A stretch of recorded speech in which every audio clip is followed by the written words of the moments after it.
Yes, good morning friends. अब friends आज हम लोग स्टार्ट कर रहे हैं विद असेसमेंट प्रोसीजर। कल मैंने आप लोगों को इंट्रोडक्शन दे दिया था ये चैप्टर का। स्टार्ट ही करते हैं, अभी कुछ और डिस्कशन इसमें है नहीं, पहले ही सेक्शन से स्टार्ट करते हैं and that is section number 139 subsection 1। Section 139 subsection 1 के अंदर आप लोगों को दिया गया है compulsory filing of return of income. Compulsory filing of return of income मतलब क्या? यहां पे आपको देखो एक लिस्ट मिलेगा। ये लिस्ट के अंदर जितने भी लोग कवर्ड है, इन सबको अपना इनकम टैक्स का जो रिटर्न है वो कंपल्सरी फाइल करना पड़ेगा। सी, आप वॉलेंटरी रिटर्न तो कभी भी फाइल कर सकते हो, लेकिन ये सारी जो पॉइंट्स दिए गए यहाँ पे, अगर उसके अंदर आप कवर हो जाते हो, फिर it is compulsory for assessee to file income tax return. So assessee के लिए इनकम टैक्स रिटर्न फाइल करना कंपल्सरी कब हो जाएगा? जब आप सेक्शन नंबर 139 सबसेक्शन 1 के अंदर कवर हो जाओगे। तो सेक्शन 139 सबसेक्शन 1 में अगर आप कवर हो गए तो friends return filing is compulsory. Return filing is compulsory. अब ध्यान से सुनो, हमें ये सेक्शन के अंदर दो चीजें पढ़नी है। पहले तो कौन कौन से असेसीज के लिए return filing is compulsory, and second हम लोगों को पढ़ना है ड्यू डेट। रिटर्न फाइलिंग करने का ड्यू डेट क्या है? तो ये दो चीजें हम लोग ये सेक्शन के अंदर डिस्कस करेंगे। चलो स्टार्ट करते पहले। Assessees for whom filing of return is compulsory. So पहला ही असेसी देखो, कंपनी और अब फर्म। सो अगर एक कंपनी है या अगर एक पार्टनरशिप फर्म है तो उनको रिटर्न फाइलिंग जो है फ्रेंड्स वो कंपलसरी है। उनको रिटर्न फाइलिंग जो है वो क्या है? कंपलसरी है। उनको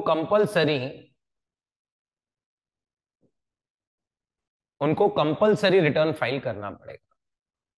सो फ्रेंड्स फर्स्ट प्रोविजन जो है, फर्स्ट प्रोविजन असेसमेंट प्रोसीजर के अंदर, फर्स्ट प्रोविजन जो है वो है section number 139 subsection 1। Section 139 subsection 1 is compulsory filing of return of income.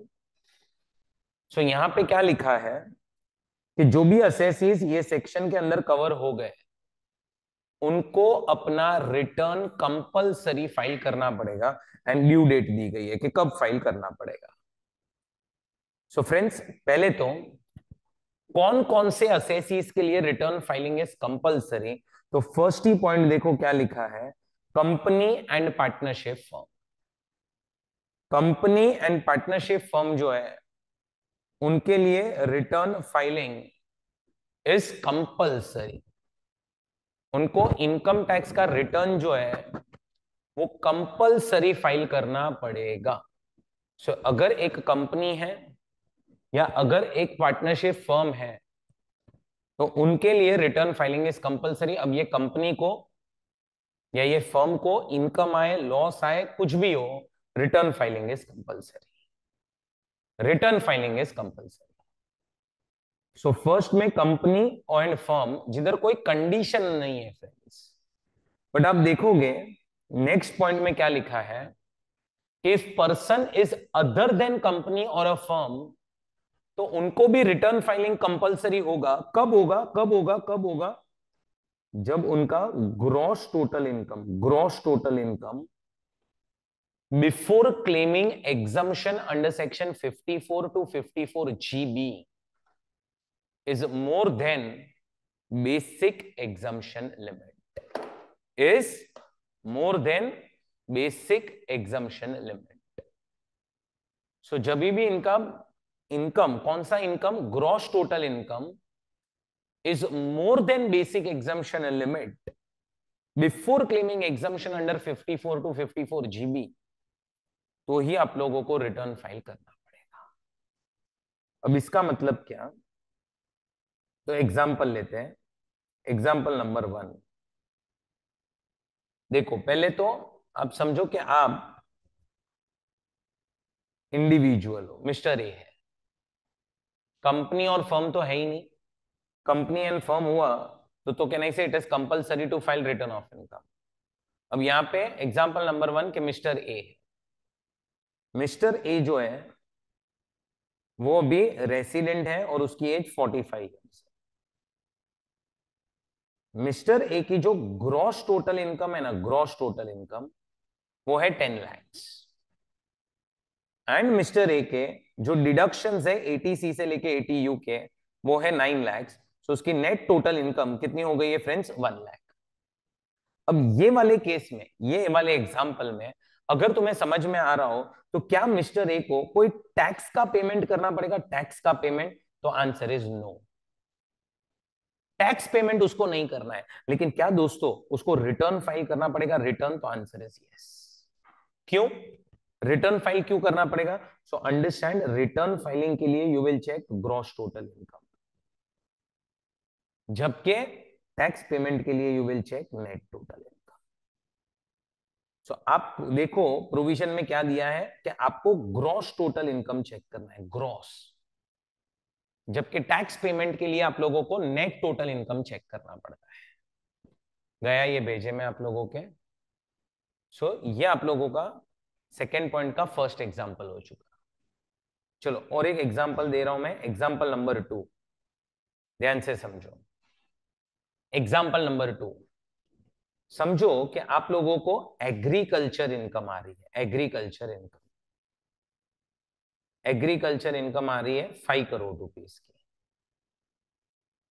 And यही एग्रीकल्चर इनकम क्या हो जाती है, एग्जम्प्ट होती है अंडर सेक्शन 10 क्लॉज 1, 5 करोड़ पूरी एग्जम्प्ट हो जाती है। तो बचा कितना आंसर, नील। आंसर जो बच गया है वो है nil, that is your net total income. समझो और कोई इनकम है ही नहीं। सो अगर मैं इसको ऐसे लिखने जाऊं तो ये नील हो गई। अदर इनकम्स कुछ भी नहीं है अभी के लिए। ये हो गया ग्रॉस टोटल इनकम, डिडक्शंस भी कुछ भी नहीं है आपके, आपकी फाइनल एनटीआई हो गई नील। आपके बुक्स में सिर्फ एक ही इनकम है, कौन सी, एग्रीकल्चर इनकम, 5 करोड़ की। अब तुम समझो ये वाले केस में क्या आप लोगों को टैक्स पेमेंट करना पड़ेगा, टैक्स पेमेंट? तो answer is no, tax payment नहीं करना है। बट क्या आप लोगों को रिटर्न फाइल करना पड़ेगा, return file? Again answer is no, आपको रिटर्न भी फाइल करने की जरूरत नहीं है।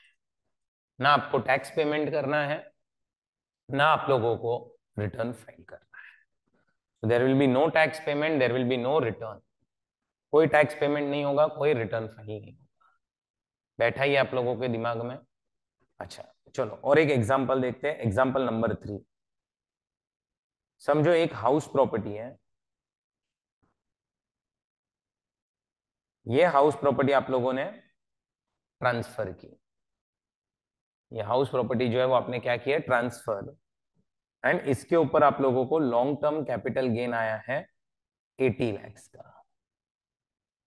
आपने पैसा इन्वेस्ट कर दिया है इन अनदर हाउस प्रॉपर्टी, कितना, समझो कि आपने नया हाउस प्रॉपर्टी खरीदा है 100 lakhs का। एनएसएसी की जो अदर इनकम्स है, अदर इनकम्स वो सब है नील, अदर इनकम्स है ही नहीं।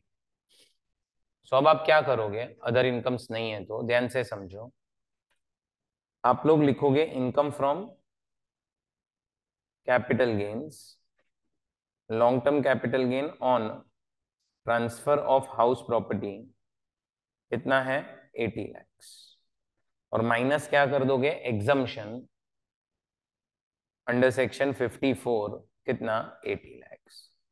Final income nil, other income nil, gross total income nil, deductions nil, and net total income. Assessee जो है वो मिस्टर ए है, उसकी एज 45 ईयर्स है।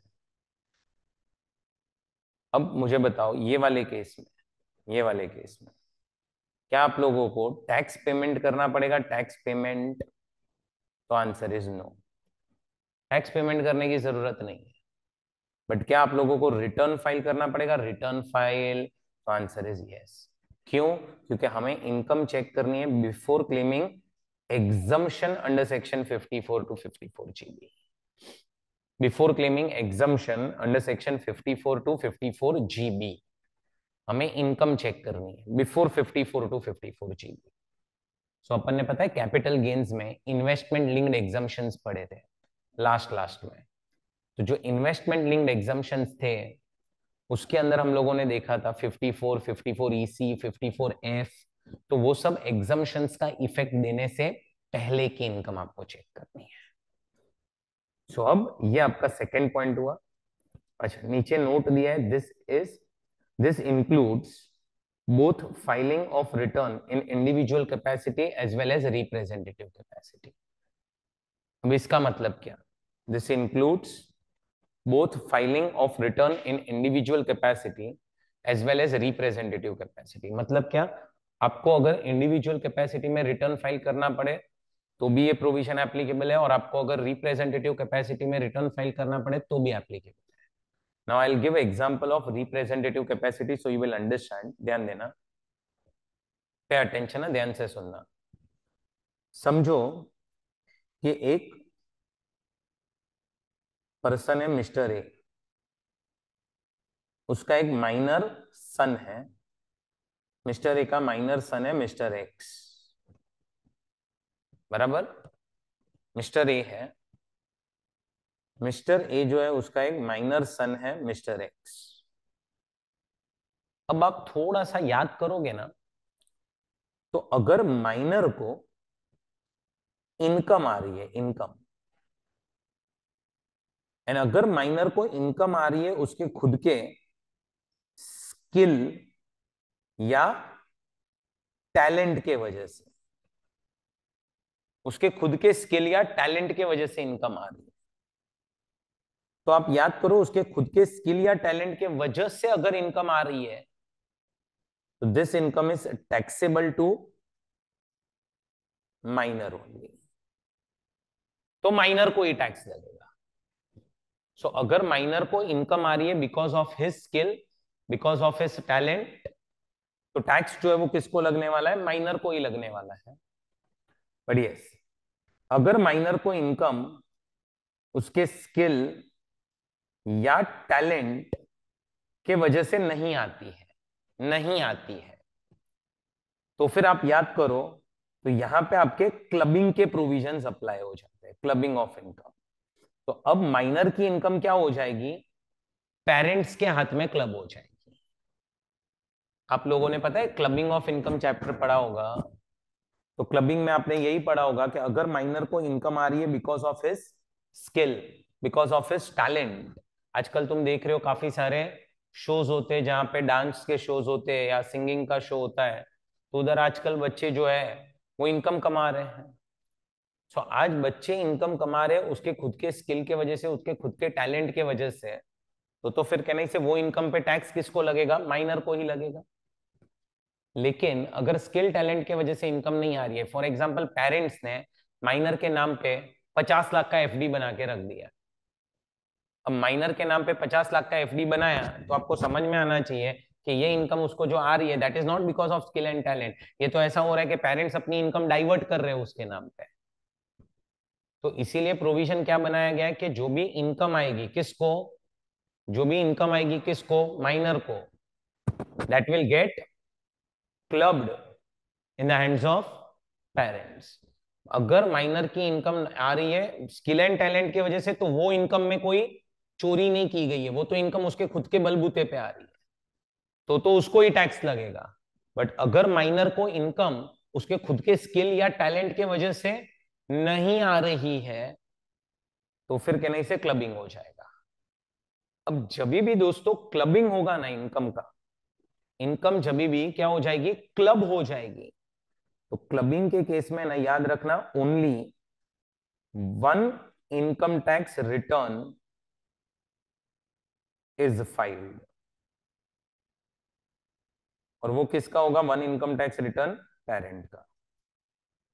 एक ही रिटर्न होगा ना, क्योंकि पेरेंट की इनकम में माइनर की इनकम ऐड होने वाली है। बट अब तुम समझो, अगर इनकम माइनर को टैक्सेबल होती है ना, माइनर को, तो इधर two income tax returns are to be filed.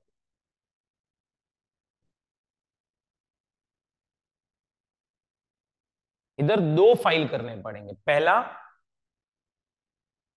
Parent का खुद का, एंड दूसरा माइनर का। क्योंकि अब तुम समझो, अब हमें दो अलग अलग असेसीज समझने हैं, दो बार अलग अलग बेसिक एग्जम्पशन लिमिट मिलेगा। भेजे में जा रहा है आप लोगों के, तो अभी माइनर को भी टैक्स लगाना है, तो दो अलग अलग असेसीज हो चुके हैं अभी। अब ध्यान से सुनो, अगर ये दो अलग अलग असेसीज हो चुके हैं, तो एक पेरेंट का रिटर्न होगा और एक माइनर का रिटर्न होगा। अब समझो कि ये मिस्टर ए जो है, मिस्टर ए फादर है, उसका जो माइनर सन है वो है मिस्टर एक्स। और अगर इसको इनकम आ रही है बिकॉज ऑफ ए स्किल और टैलेंट, नहीं से, अब मिस्टर ए जो है ना, मिस्टर ए, उसको ही, ध्यान से सुनना, उसको ही, वो तो माइनर है अभी तक, कौन, मिस्टर एक्स, उस मिस्टर ए को ही दो इनकम टैक्स रिटर्न फाइल करने पड़ते हैं, एक इन इंडिविजुअल कैपेसिटी एंड दूसरा इन रिप्रेजेंटेटिव कैपेसिटी। मतलब क्या, इनकम टैक्स रिटर्न जो है ना, रिटर्न का filing will be done by parent only, and parent क्या करेगा, बच्चे को रिप्रेजेंट करेगा। तुम समझो, there are two income tax return. अगर क्लबिंग हो जाता तो एक ही इनकम टैक्स रिटर्न होता मिस्टर ए का, यहां पे दो इनकम टैक्स रिटर्न है। तो अब मिस्टर ए आपको इंडिविजुअल कैपेसिटी में भी रिटर्न फाइल करना है और आपको रिप्रेजेंटेटिव कैपेसिटी में भी रिटर्न फाइल करना है। अब तुम समझो, अगर मैं ऐसी सिचुएशन लू कि मिस्टर ए जो है, मिस्टर ए जो है उसकी इनकम है 5 लाख, और मिस्टर एक्स जो है माइनर, उसकी इनकम है 6 लाख। तो आपको समझ में आ रहा है, फिर इंडिविजुअल कैपेसिटी में भी रिटर्न आएगा, रिप्रेजेंटेटिव कैपेसिटी। अच्छा, अगर मैं आपको बोलूं कि मिस्टर ए की इनकम 2 लाख है और मिस्टर एक्स की जो इनकम है वो 6 लाख है, तो अब तुम्हें समझ में आना चाहिए, इंडिविजुअल कैपेसिटी में रिटर्न नहीं आएगा क्योंकि income is less than basic exemption, but representative capacity में फाइल करना पड़ेगा। एंड ऐसा भी हो सकता है क्या, कि इधर इनकम आपकी 6 लाख हो और इधर इनकम आपकी 2 लाख हो, तो अब आपको रिटर्न इंडिविजुअल कैपेसिटी में फाइल करना पड़ेगा, रिप्रेजेंटेटिव कैपेसिटी में नहीं करना पड़ेगा। तो आपको रिटर्न दो कैपेसिटी में फाइल करना पड़ता है, एक इंडिविजुअल कैपेसिटी और एक रिप्रेजेंटेटिव कैपेसिटी। सो वो ध्यान में रखना, रिप्रेजेंटेटिव कैपेसिटी में भी अपने को रिटर्न फाइल करना पड़ सकता है। गया, भेजे में गया आपके, ओके। सो देखो, पहला तो कंपनी एंड पार्टनरशिप फर्म, जिनको return filing is compulsory. Second is person other than company और a firm whose gross total income before claiming exemption under section 54 to 54 GB is more than basic exemption limit. अब third point, fourth point, fifth point, जो भी points आगे हैं, थोड़ा सा दिमाग चलाओ। ये सब पॉइंट्स में आप आओगे कब, जब फर्स्ट दो पॉइंट में कवर्ड नहीं हो तब। अगर फर्स्ट पॉइंट में या सेकंड पॉइंट में ही कवर हो जाते हो तो आगे के पॉइंट्स में जाना क्यों है फिर आपको। तो पहले तो दिमाग में अब से ये डाल दो कि फर्स्ट पॉइंट सेकंड पॉइंट में अगर तुम कवर्ड नहीं हो तो ये आगे के पॉइंट्स चेक करना। अगर आप पहले से ही, फोन किसी का बज, अगर पहले से ही आप लोग फर्स्ट एंड सेकंड पॉइंट में कवर हो जाते हो, अगर आप पहले से ही फर्स्ट एंड सेकंड पॉइंट में कवर हो जाते हो, तो फिर कहने से फिर आप लोगों को थर्ड और फोर्थ और फिफ्थ पॉइंट देखने की जरूरत नहीं है। चलो अब आते हैं थर्ड पॉइंट पे। पढ़ो थर्ड पॉइंट में क्या लिखा है। आप एक रेसिडेंट इंडिविजुअल हो, other than but not ordinarily resident, other than but not ordinary. इसका मतलब आप कौन हो? तो इसका मतलब आप हो रेसिडेंट एंड ऑर्डिनरीली रेसिडेंट। इसका मतलब आप कौन हो? रेसिडेंट एंड ऑर्डिनरीली रेसिडेंट हो, आर एंड ओ आर हो।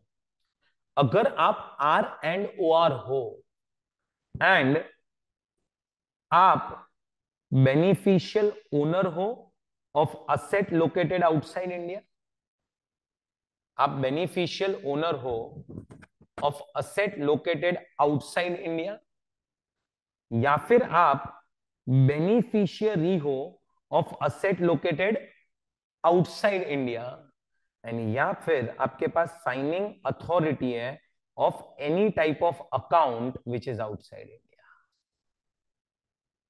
सो अगर आप बेनिफिशियल ओनर हो of asset located outside India, या फिर आप बेनिफिशियरी हो of asset located outside India, या फिर आपके पास साइनिंग अथॉरिटी है of any account which is outside India, और तीनों पॉइंट के बीच में वर्ड देखो, इट इज और मतलब तीनों में से कोई भी एक चीज आपको रिटर्न फाइल करना पड़ेगा। अब तुम देखो who is beneficial owner. Beneficial owner का मतलब है individual who provides consideration for the asset directly और इनडायरेक्टली फॉर इमीडिएट और फ्यूचर बेनिफिट फॉर हिमसेल्फ और any other person.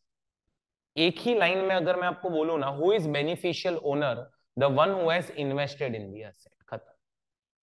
The one who has invested in the asset is beneficial owner of the asset.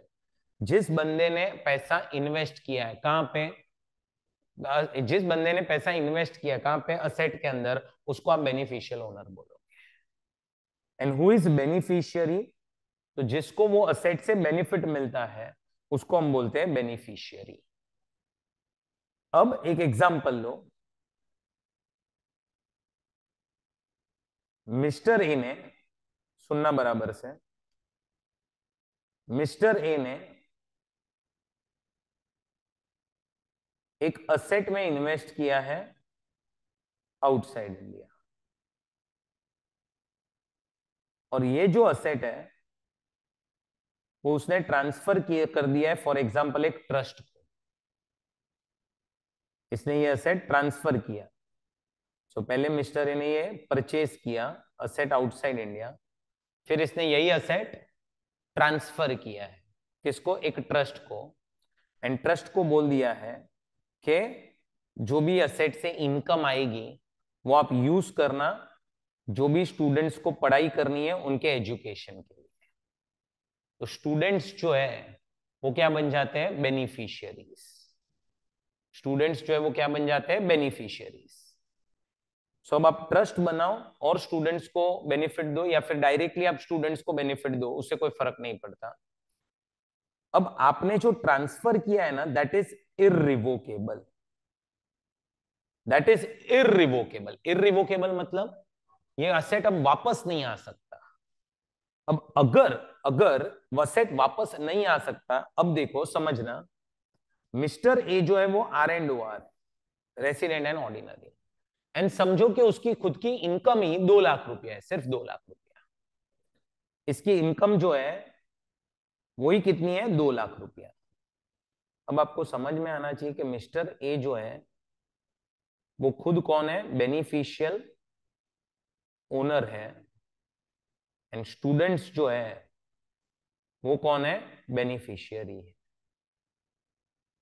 अब ये लोग क्या बोल रहे हैं कि आप अगर बेनिफिशियल ओनर हो या फिर आप अगर बेनिफिशियरी हो, दोनों में से कोई भी एक चीज, आप अगर बेनिफिशियल ओनर हो या आप अगर बेनिफिशियरी हो, दोनों में से कोई भी एक चीज of of of asset located outside India, of asset located outside India, बात खत्म हो गई। वहां पे आपको दोनों जगह पे रिटर्न फाइल करना पड़ेगा। फिर भले ही आपकी इनकम बेसिक एग्जम्पशन लिमिट से कम क्यों ना हो।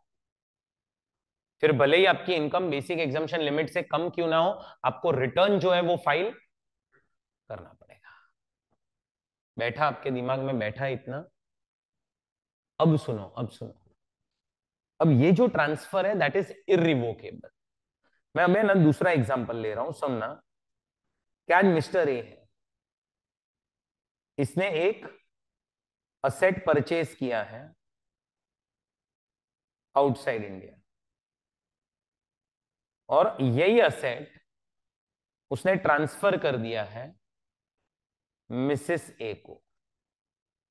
मिसेस ए स्पाउस है। अब आप थोड़ा सा याद करोगे ना, थोड़ा सा याद करोगे, तो जब भी कोई इंडिविजुअल असेट ट्रांसफर करता है टू स्पाउस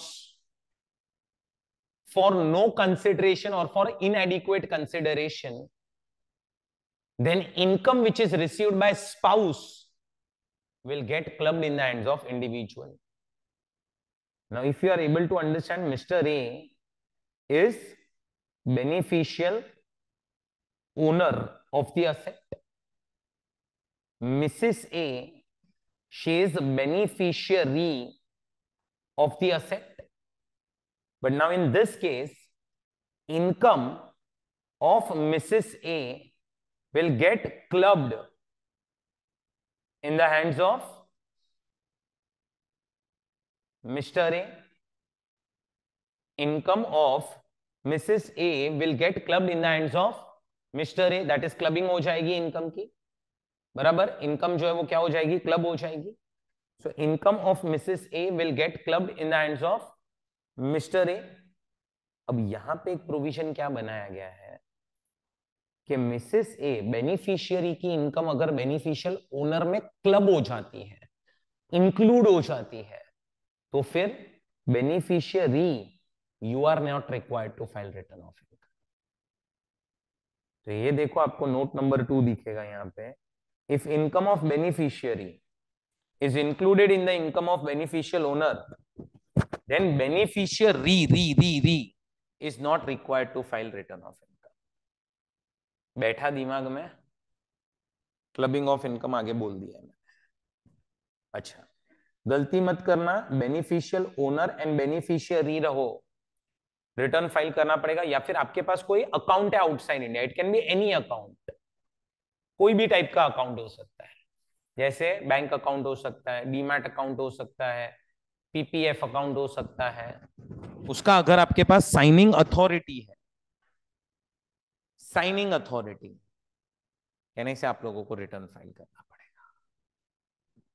आया ये पॉइंट समझ में आया?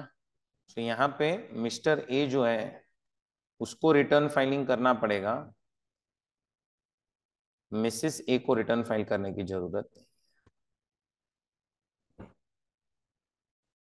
सो ये आपके और और एक पॉइंट खत्म हो चुका कि अगर आप आर एंड ओ आर हो, resident and ordinary resident, but either you are beneficial owner of asset located outside India or you are beneficiary of asset located outside India or you are having a signing authority of any account which is outside India.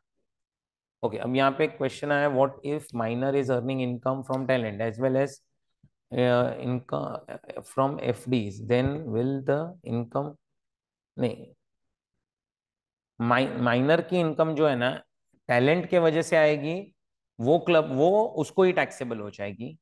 FD के वजह से जो income आएगी वो parents के हाथ में जाएगी, सो वो पेरेंट्स के हाथ में क्लब हो जाएगी। चलो समझा इतना? ओके, मैं और एक चीज बता दूं आपको। समझो कि एक माइनर को इनकम आई है because of his skill and talent. समझो उसने कोई मूवी में एक्टिंग किया और मूवी में एक्टिंग करने की वजह से उसको 50 लाख रुपया कुछ एक्टिंग फीस मिला, 50 लाख रुपया एक्टिंग फीस मिला उसको, बराबर। अब 50 लाख एक्टिंग फीस मिला तो वो तो उसी को टैक्सेबल हो जाएगा, माइनर को ही। वही 50 लाख रुपया का एफडी बना दिया, तो अब जो इंटरेस्ट आएगी वो किसको टैक्सेबल होगी? अब वो इंटरेस्ट पेरेंट्स को टैक्सेबल होगी। क्यों? क्योंकि वो 50 लाख का क्या करना है कहने से वो माइनर का डिसीजन नहीं होगा। माइनर नहीं बताएगा कि पापा चलो म्यूचुअल फंड में इन्वेस्ट करते हैं, तो तुम समझो कि वो माइनर का डिसीजन नहीं होने वाला है, तो वो decision will be of parents. वो चीज ध्यान में रखना। यस, दो अलग अलग रिटर्न्स फाइल होंगे, दो अलग अलग रिटर्न फाइल होंगे। चलो, अब फोर्थ पॉइंट देखो क्या लिखा है। Person has deposited an aggregate amount of more than 1 crore in a current account or deposited more than or equal to 50 lakhs in savings account। तो सेविंग्स अकाउंट में 50 लाख से ज्यादा, 50 लाख या उससे ज्यादा, या फिर करंट अकाउंट में 1 करोड़ से ज्यादा।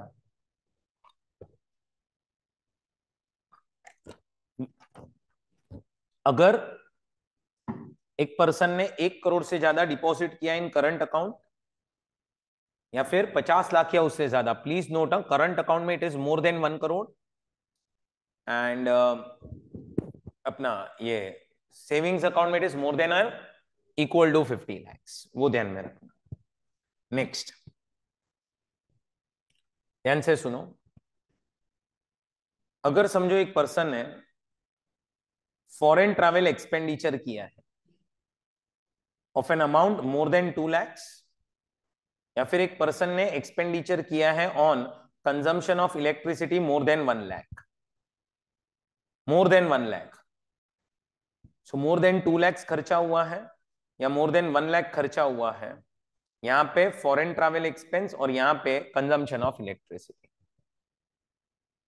तो भी आपको रिटर्न फाइल करना पड़ेगा। Now let us take one example. समझो कि आप लोगों को 5 करोड़ का, आप लोगों को 5 करोड़ का सिर्फ एग्रीकल्चर इनकम आ रहा है और कोई इनकम ही नहीं है आपके पास। 5 करोड़ ओनली एग्रीकल्चर इनकम। तो अगर आपको 5 करोड़ का एग्रीकल्चर इनकम आ रहा है, तो कहने से ऊपर जितने भी पॉइंट्स मैंने आपको पढ़ाए, ये वाला पॉइंट, सेकंड पॉइंट के हिसाब से कहने से return filing is not compulsory. But अब समझो कि आपको 5 करोड़ का एग्रीकल्चर इनकम आ रहा है और आपका साल का इलेक्ट्रिसिटी बिल जो है वो 2 लाख रुपया है, यानी से आपको रिटर्न फाइल करना पड़ेगा।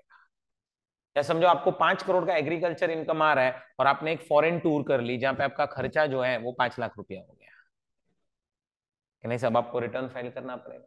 समझो आपको 5 करोड़ का एग्रीकल्चर इनकम आ रहा है और वो 5 करोड़ का एग्रीकल्चर इनकम समझो कैश में आ रहा है, और आपने वही पैसा, क्योंकि देखो अभी तो आजकल तुम देखोगे तो हम सारे पेमेंट्स ऑनलाइन कर रहे हैं, पहले तो कैश का यूज बहुत ज्यादा था, और फार्मर्स और इन सब के केस में तो कैश का यूज और ज्यादा होता है, क्योंकि काफी सारे फार्मर्स के बैंक अकाउंट भी नहीं होते हैं। सो फ्रेंड्स, अगर समझो कि 5 करोड़ का एग्रीकल्चर इनकम आया था और सारा का सारा इनकम कैश में आया था, 5 करोड़ का एग्रीकल्चर इनकम आया था और सारा का सारा इनकम कैश में आया था, और आपने पैसा डिपॉजिट किया इन करंट अकाउंट और इन सेविंग्स अकाउंट जो 1 करोड़ से ज्यादा है या 50 लाख या उससे ज्यादा है, वापस से रिटर्न जो है वो फाइल करना पड़ेगा। रिटर्न जो है वो फाइल करना पड़ेगा। बैठा दिमाग में आपके? चलो 7th पॉइंट देखो क्या लिखा है, ये वर्ड्स हाईलाइट कर देना कि अगर आप बिजनेस कर रहे हो and turnover is more than 60 lakhs, turnover is more than 60 lakhs, या फिर आप प्रोफेशन में एंगेज हो and gross receipts are more than 10 lakhs, gross receipts are more than 10 lakhs, वापस से आपको रिटर्न जो है वो फाइल करना पड़ेगा। 8th पॉइंट पढ़ो। Person whose TDS and TCS during the previous year is more than or equal to 25,000 and more than or equal to 50,000 in case of resident senior citizen, resident senior citizen, मतलब अगर आपका पूरे साल में TDS TCS 25,000 या उससे ज्यादा का है और सीनियर सिटीजन के केस में 50,000 या उससे ज्यादा का है, आपको रिटर्न जो है वो फाइल करना पड़ेगा। बैठा दिमाग में आपके? तो ये आपका कॉन्सेप्ट है रिटर्न फाइलिंग का, कि ये 8 केसेस में एक बार आप फॉलो हो गए, आपको इनकम टैक्स का जो रिटर्न है वो कंपलसरी फाइल करना पड़ेगा। अब सुनो, अब ये तो आ गया कब कब आपको रिटर्न फाइल करना पड़ेगा। नेक्स्ट पॉइंट क्या आ रहा है कि आपकी ड्यू डेट क्या है, रिटर्न फाइलिंग की ड्यू डेट क्या है। अगर नहीं, ऐसा नहीं है, अगर कोई 1 साल में रिटर्न फाइल किया तो नेक्स्ट ईयर में वापस से आप कंडीशन चेक करो, अगर आप नहीं फॉलो हो रहे हो कहीं पे भी तो रिटर्न फाइल करने की जरूरत नहीं है, ऐसा कहीं पे लिखा नहीं है। बराबर। चलो अब ड्यू डेट देखते हैं रिटर्न फाइलिंग की क्या है। तो पहले तो ड्यू डेट में 30 नवंबर ड्यू डेट आ रही है। 30 नवंबर ड्यू डेट कब एप्लीकेबल होगी? तो जब आप लोगों को रिपोर्ट फर्निश करना पड़ेगा अंडर 92E। क्या है 92E? Transfer pricing. Transfer pricing. And next देखो क्या लिखा है, partners of a firm and firm is required to file report under section 92E। देखो अगर फर्म को 92E एप्लीकेबल हुआ, 92E किसको एप्लीकेबल हुआ? फर्म को। थोड़ा सा दिमाग चलाओ ना यार, फर्म को अगर 92E एप्लीकेबल हुआ है तो फर्म का ही बुक्स जब बंद नहीं होगा तो पार्टनर अपना कैसे बंद करेगा बुक?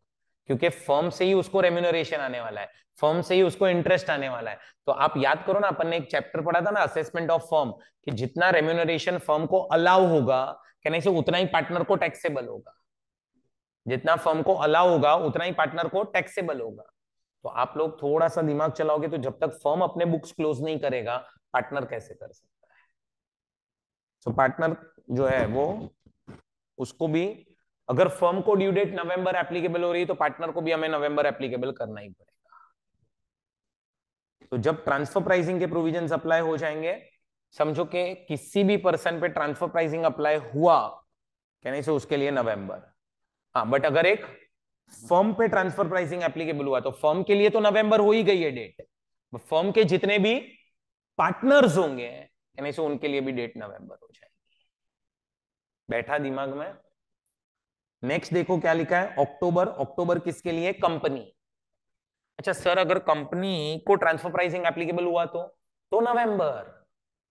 कंपनी को रिपोर्ट सबमिट करना पड़ा तो नवंबर, बट कंपनी को अगर रिपोर्ट नहीं सबमिट करना पड़ा तो अक्टूबर। तो तुम्हें समझ में आ रहा है, कंपनी कभी भी जुलाई वाली डेट में फॉल ही नहीं हो गई। कंपनी के लिए आइदर डेट विल बी अक्टूबर और it will be November and. And दूसरा क्या लिखा है, कंपनी को छोड़ दो, पर्सन अदर देन कंपनी जिसको ऑडिट प्रोविजंस आर एप्लीकेबल। सो अगर आपको ऑडिट के प्रोविजंस अप्लाई हो गए तो भी आप लोगों को टाइम क्या दिया गया है? अक्टूबर। बैठ रहा है आपके दिमाग में? बैठ रहा है फ्रेंड्स? एंड अब वापस से देखो, एक फर्म है, फर्म, फर्म को अगर ऑडिट एप्लीकेबल हुआ है, फर्म को अगर ऑडिट एप्लीकेबल हुआ है तो फर्म के लिए ड्यू डेट इज अक्टूबर, तो उसके जितने भी पार्टनर्स होंगे उनके लिए भी अक्टूबर, जितने भी पार्टनर्स होंगे उनके लिए भी अक्टूबर। एंड लास्ट, जो लोगों के लिए नवंबर एंड अक्टूबर एप्लीकेबल नहीं है उनके लिए जुलाई। जो लोगों के लिए नवंबर एंड अक्टूबर एप्लीकेबल नहीं है उनके लिए जुलाई। बैठा दिमाग में? अब है ना, ये एक सेक्शन है, सेक्शन नंबर 5A करके, 5A of income tax act.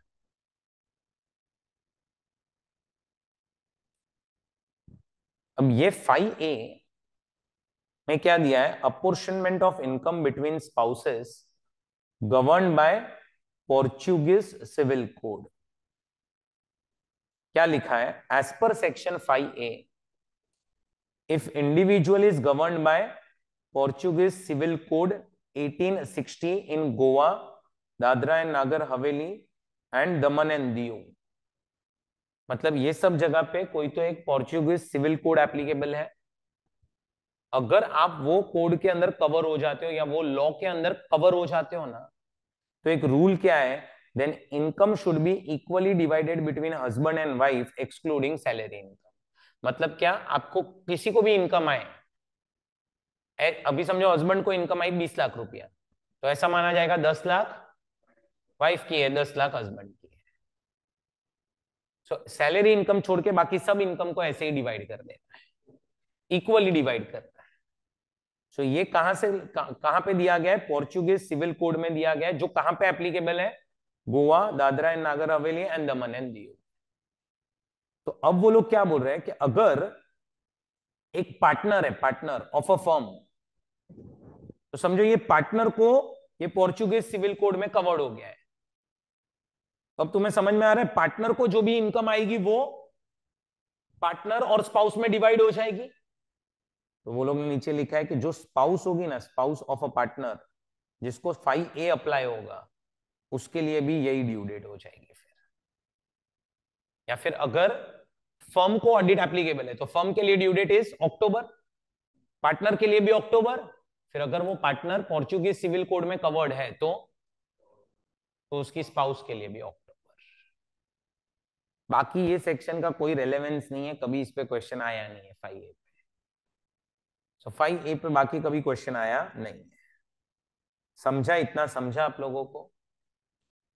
चलो अब ये एग्जांपल्स आप लोगों को लिखने हो तो आप लिख सकते हो। ये अपना वो कॉन्सेप्ट है, individual capacity and representative capacity.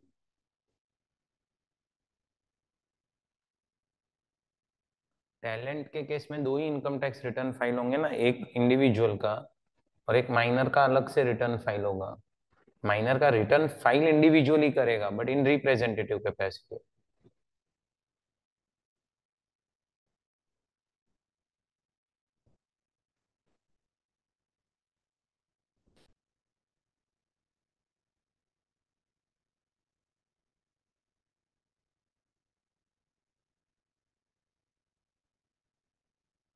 हो गया?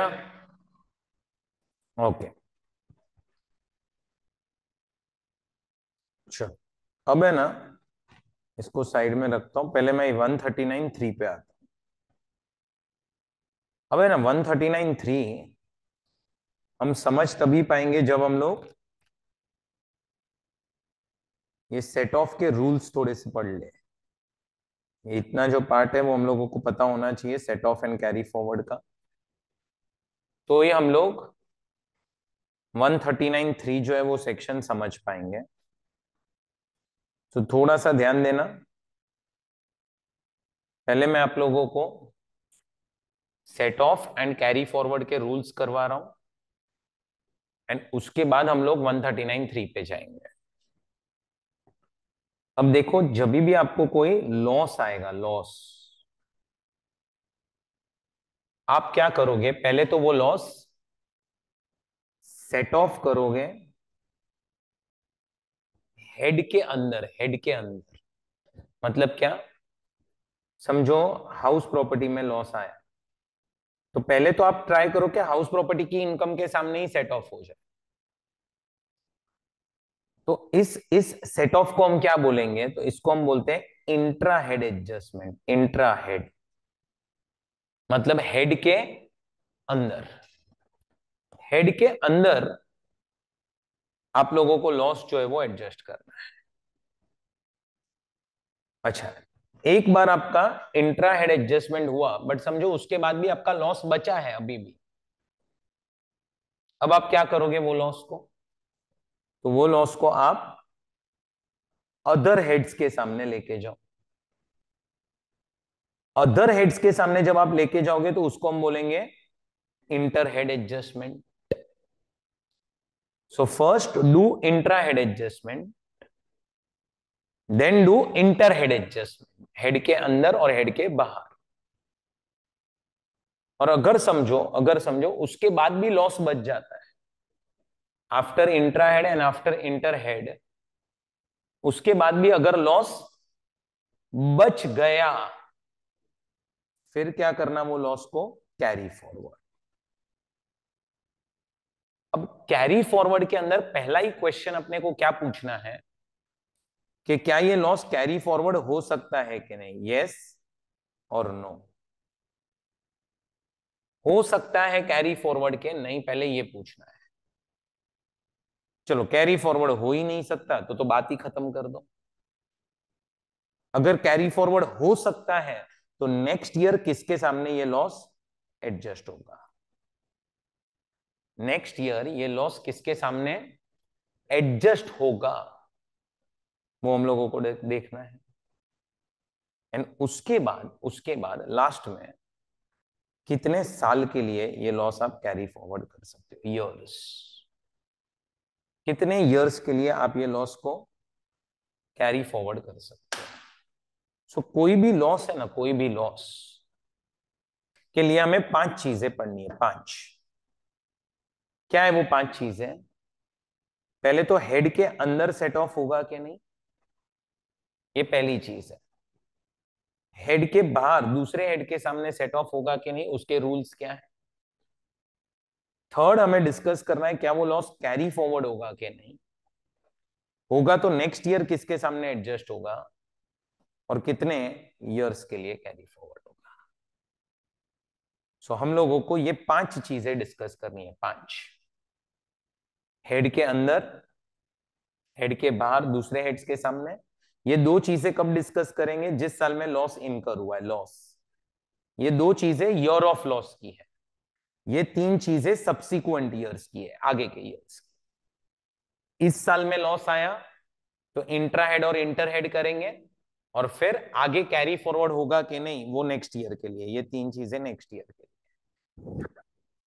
सो कोई भी लॉस आएगा, हम लोग वो लॉस को लेके 5 चीज पढ़ने वाले। 5 हेड के अंदर सेट ऑफ होगा कि नहीं, हेड के बाहर दूसरे हेड्स के सामने सेट ऑफ होगा कि नहीं, कैरी फॉरवर्ड होगा कि नहीं, किसके सामने सेट ऑफ होगा एंड कितने साल। सो ये देखो, जिस साल में भी आप लोगों को लॉस आ रहा है, लॉस, जिस साल में भी आप लोगों को लॉस आ रहा है, that is year of loss. First you will do intra head adjustment, मतलब हेड के अंदर सेट ऑफ होगा क्या। Then you will do inter head adjustment, दूसरे हेड्स के सामने सेट ऑफ होगा क्या। दूसरे हेड के सामने जब तुम सेट ऑफ करने जाओगे, याद रखना विनिंग्स के सामने तुम सेट ऑफ नहीं कर सकते। विनिंग्स के सामने वैसे भी कोई लॉस सेट ऑफ नहीं हो सकता है। सो विनिंग्स के सामने नहीं हो सकता। अच्छा, सब्सिक्वेंट ईयर्स में क्या चेक करोगे आप लोग? सब्सिक्वेंट ईयर्स में तो whether set off is allowed और नॉट, मतलब नेक्स्ट ईयर अलाउ, मतलब कैरी फॉरवर्ड करने मिलेगा कि नहीं, against which head it can be set off, next year किधर सेट ऑफ होगा, एंड कितने ईयर्स के लिए आप कैरी फॉरवर्ड कर सकते हो। बैठा दिमाग में पहले ये बैठा। सो कोई भी लॉस को लेके अपने को 5 चीजें पढ़नी है। 5 intra head adjustment, inter head adjustment, set off is allowed और नॉट, नेक्स्ट ईयर किसके सामने एडजस्ट होगा और कितने साल के लिए। अब ध्यान देना, पहला हेड ऑफ इनकम आपका कौन सा है? First head of income salaries. आपको समझ में आना चाहिए क्या सैलरीज के अंदर कभी लॉस नहीं आ सकता। सैलरीज के अंदर कभी लॉस नहीं आ सकता। तो इसीलिए सब जगह देखो क्या लिखा है, नॉट एप्लीकेबल। सैलरीज में कहीं पे भी लॉस नहीं आ सकता, नॉट एप्लीकेबल। अच्छा, नेक्स्ट क्या है? तो नेक्स्ट है income from house property. Income from house property. अब हाउस प्रॉपर्टी के अंदर लॉस आ सकता है, answer is yes. House property chapter में 3 टाइप की प्रॉपर्टीज होती है, एसओपी, एलओपी एंड डीएलओपी। तो लॉस जो है वो सब जगह आ सकता है, लॉस तीनों में आ सकता है। इनकम सिर्फ 2 ही प्रॉपर्टीज में पॉसिबल है, एलओपी एंड डीएलओपी। तो अगर एक आपके पास 2 हाउस प्रॉपर्टी है, एक में लॉस आया और एक में प्रॉफिट आया, क्या आप एक का लॉस दूसरे के सामने सेट ऑफ कर सकते हो? तो intra head adjustment it is allowed, head के अंदर यू कैन सेट ऑफ। क्या आप हाउस प्रॉपर्टी का लॉस दूसरे हेड्स के सामने सेट ऑफ कर सकते हो? दूसरे हेड्स के सामने, तो answer is yes, it is allowed, but maximum 2 lakh ही कर सकते हो आप सेट ऑफ। मैक्सिमम 2 लाख ही कर सकते हो, 2 लाख से ज्यादा नहीं। सो 2 लाख से ज्यादा आप लॉस जो है वो सेट ऑफ नहीं कर सकते हो। वो चीज ध्यान में रखना। कौन सा? हाउस प्रॉपर्टी लॉस दूसरे हेड्स के सामने। क्या ये लॉस कैरी फॉरवर्ड कर सकते हो? आंसर इज यस, कर सकते हो। पर याद रखना नेक्स्ट ईयर ये लॉस सेट ऑफ होगा सिर्फ और सिर्फ और सिर्फ सेम हेड के सामने। व्हेन आई से सेम हेड के सामने, इसका मतलब क्या? Only house property. मतलब इस साल जिस साल में लॉस आया है, उस साल में you can adjust against house property income, you can adjust against other incomes also. लेकिन सब्सिक्वेंट ईयर्स में आप लॉस जो है वो सिर्फ और सिर्फ और सिर्फ हाउस प्रॉपर्टी हेड के सामने ही सेट ऑफ कर सकते हो। और कितने ईयर्स के लिए ये कैरी फॉरवर्ड हो सकता है? बोलो। 8 ईयर्स के लिए। 8 ईयर्स के लिए आप इसको कैरी फॉरवर्ड कर सकते हो। उसके बाद बिजनेस एंड प्रोफेशन का लॉस आ रहा है। बिजनेस एंड प्रोफेशन का, बिजनेस एंड प्रोफेशन के अंदर 4 पार्ट में बिजनेस एंड प्रोफेशन को डिवाइड किया गया है। फर्स्ट पार्ट देखो क्या है। फर्स्ट पार्ट, तो फर्स्ट पार्ट जो है वो है स्पेसिफाइड बिजनेस। फर्स्ट पार्ट जो है वो है स्पेसिफाइड बिजनेस। अब स्पेसिफाइड बिजनेस जो है, अगर उसमें आप लोगों को क्या आ रहा है? लॉस। स्पेसिफाइड बिजनेस के अंदर अगर आप लोगों को क्या आ रहा है? लॉस आ रहा है, तो आप स्पेसिफाइड बिजनेस का लॉस सेट ऑफ कर सकते हो सिर्फ और सिर्फ और सिर्फ स्पेसिफाइड बिजनेस के प्रॉफिट के सामने ही। आप थोड़ा सा याद करो, अपन ने पढ़ा था देयर आर 14 बिजनेसेस जो स्पेसिफाइड बिजनेसेस हैं। और अगर आपने वो 14 बिजनेसेस स्टार्ट किए हैं, तो revenue expenditure and capital expenditure सब आपको माइनस करने मिलेगा। All revenue expenditures and all capital expenditures are allowed as a deduction. आप माइनस कर सकते हो सारे रेवेन्यू खर्चे एंड सारे कैपिटल खर्चे।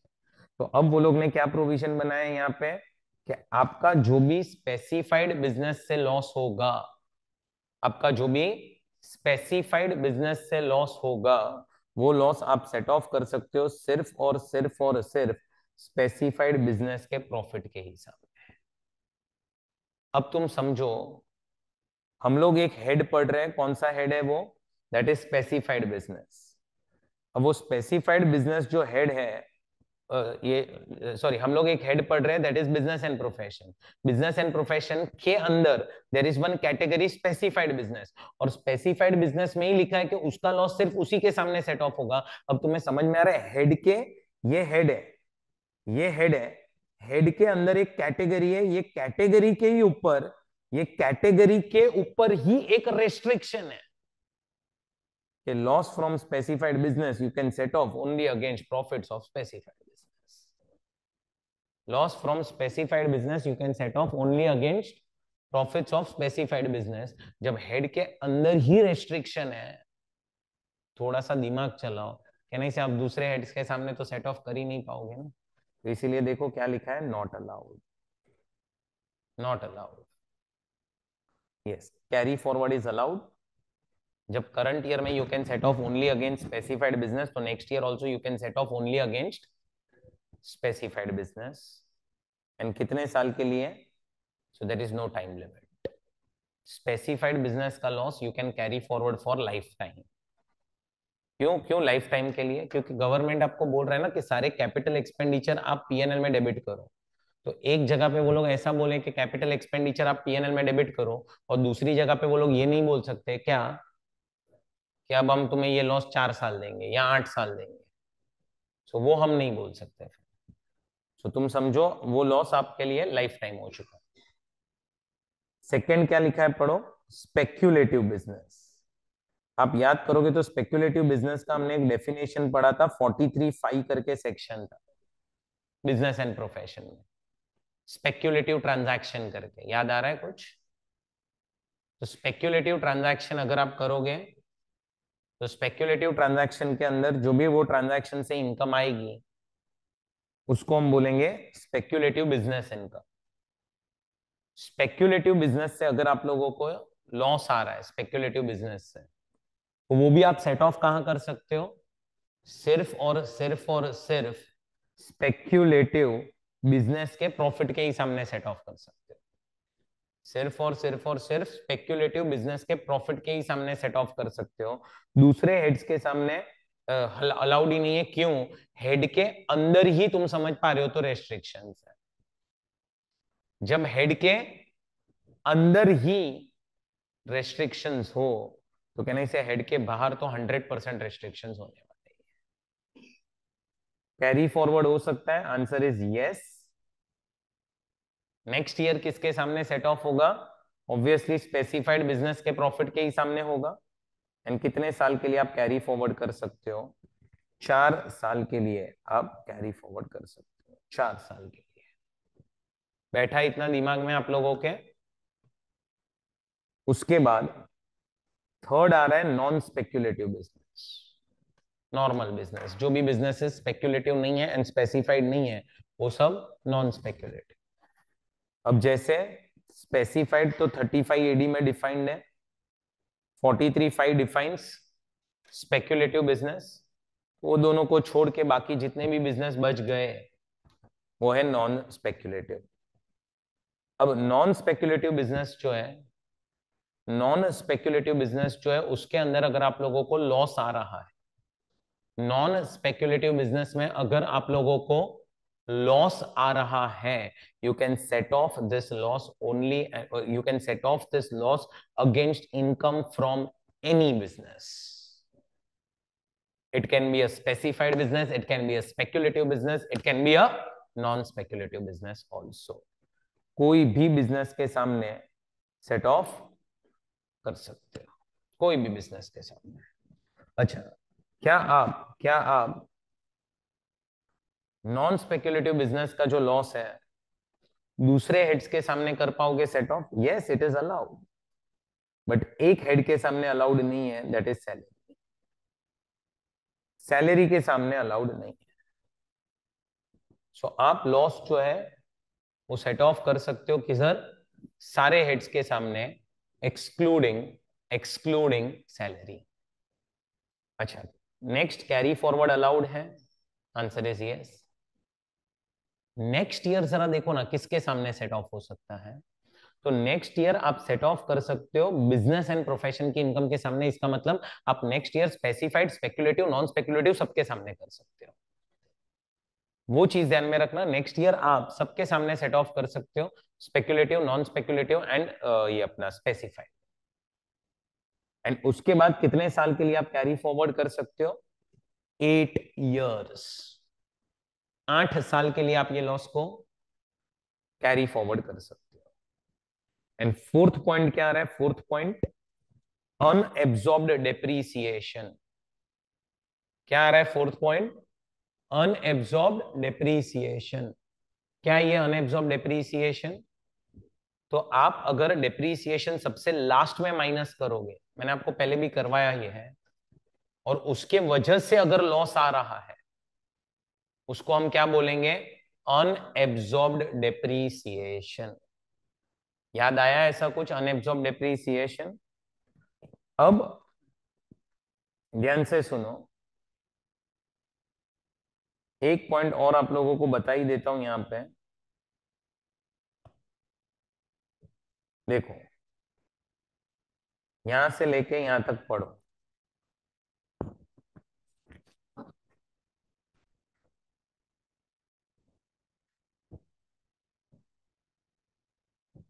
देखो, अब जब पीएनएल अकाउंट बनाता है ना, पीएनएल अकाउंट, इधर के नहीं से आप इनकम लिखेगा, इधर आप एक्सपेंसेस लिखेंगे।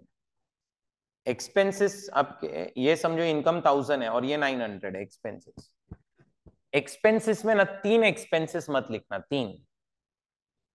तीन एक्सपेंस मत लिखना। पहले कौन कौन से? पहला डेप्रीसिएशन, ये लास्ट में लिखने का।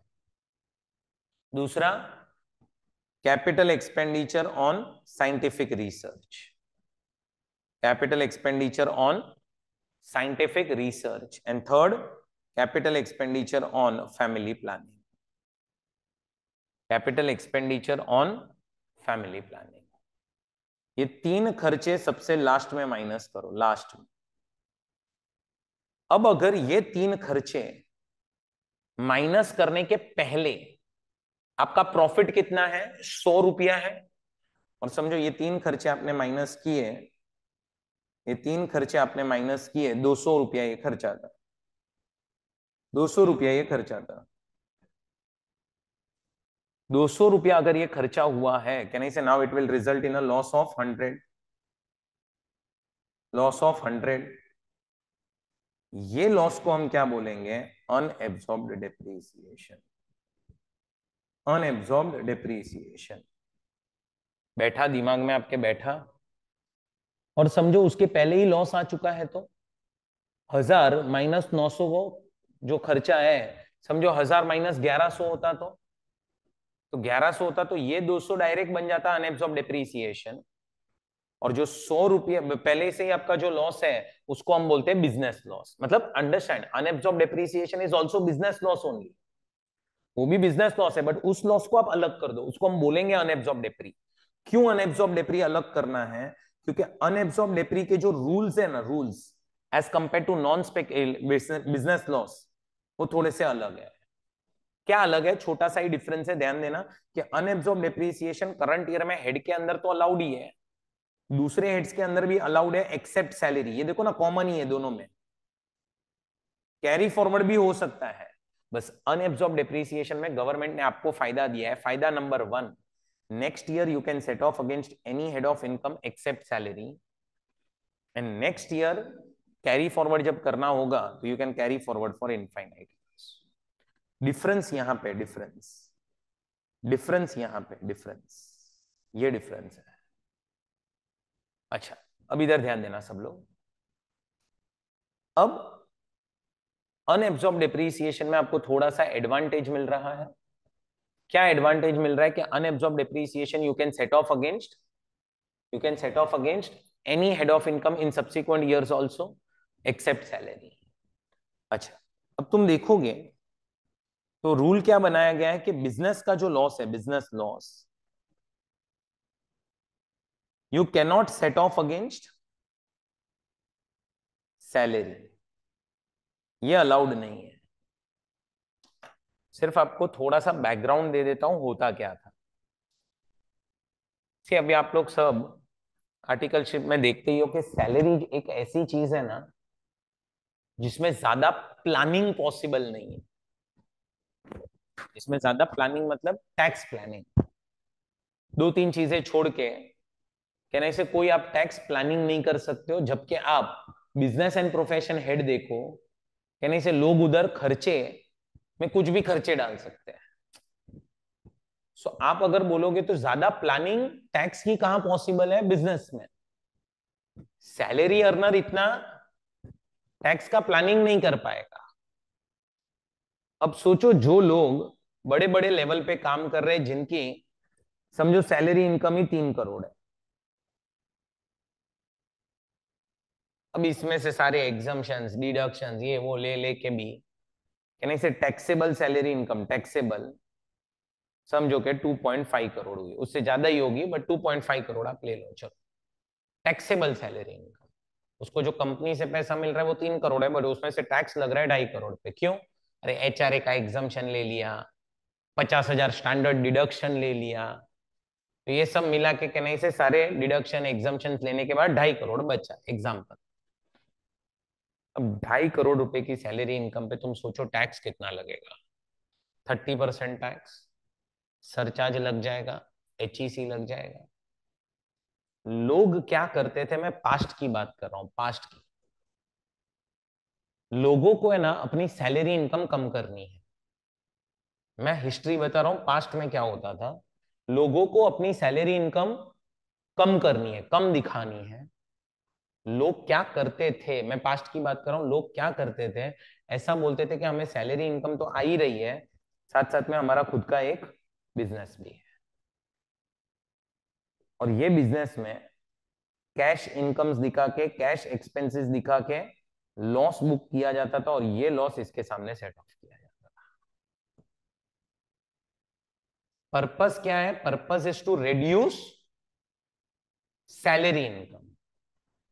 कैसे रिड्यूस करेंगे? बनाओ लॉस, कहां पे? बिजनेस में। क्योंकि बिजनेस एक हेड ऐसा है जिसमें you can book loss easily, तो इसीलिए एक रेस्ट्रिक्शन डाल दिया है कि business loss you can not set off against salary. Business का जो लॉस है वो आप सैलरी के सामने सेट ऑफ नहीं कर सकते, बराबर। अब आ रहा है कैपिटल गेन्स। कैपिटल गेन्स में दो टाइप के लॉसेस हैं, short term and long term. Short term and long term, ये दो टाइप के लॉसेस है। कहां पे? कैपिटल गेन्स के अंदर। अब कैपिटल गेन्स में ध्यान से सुनो, एक है short term capital gain.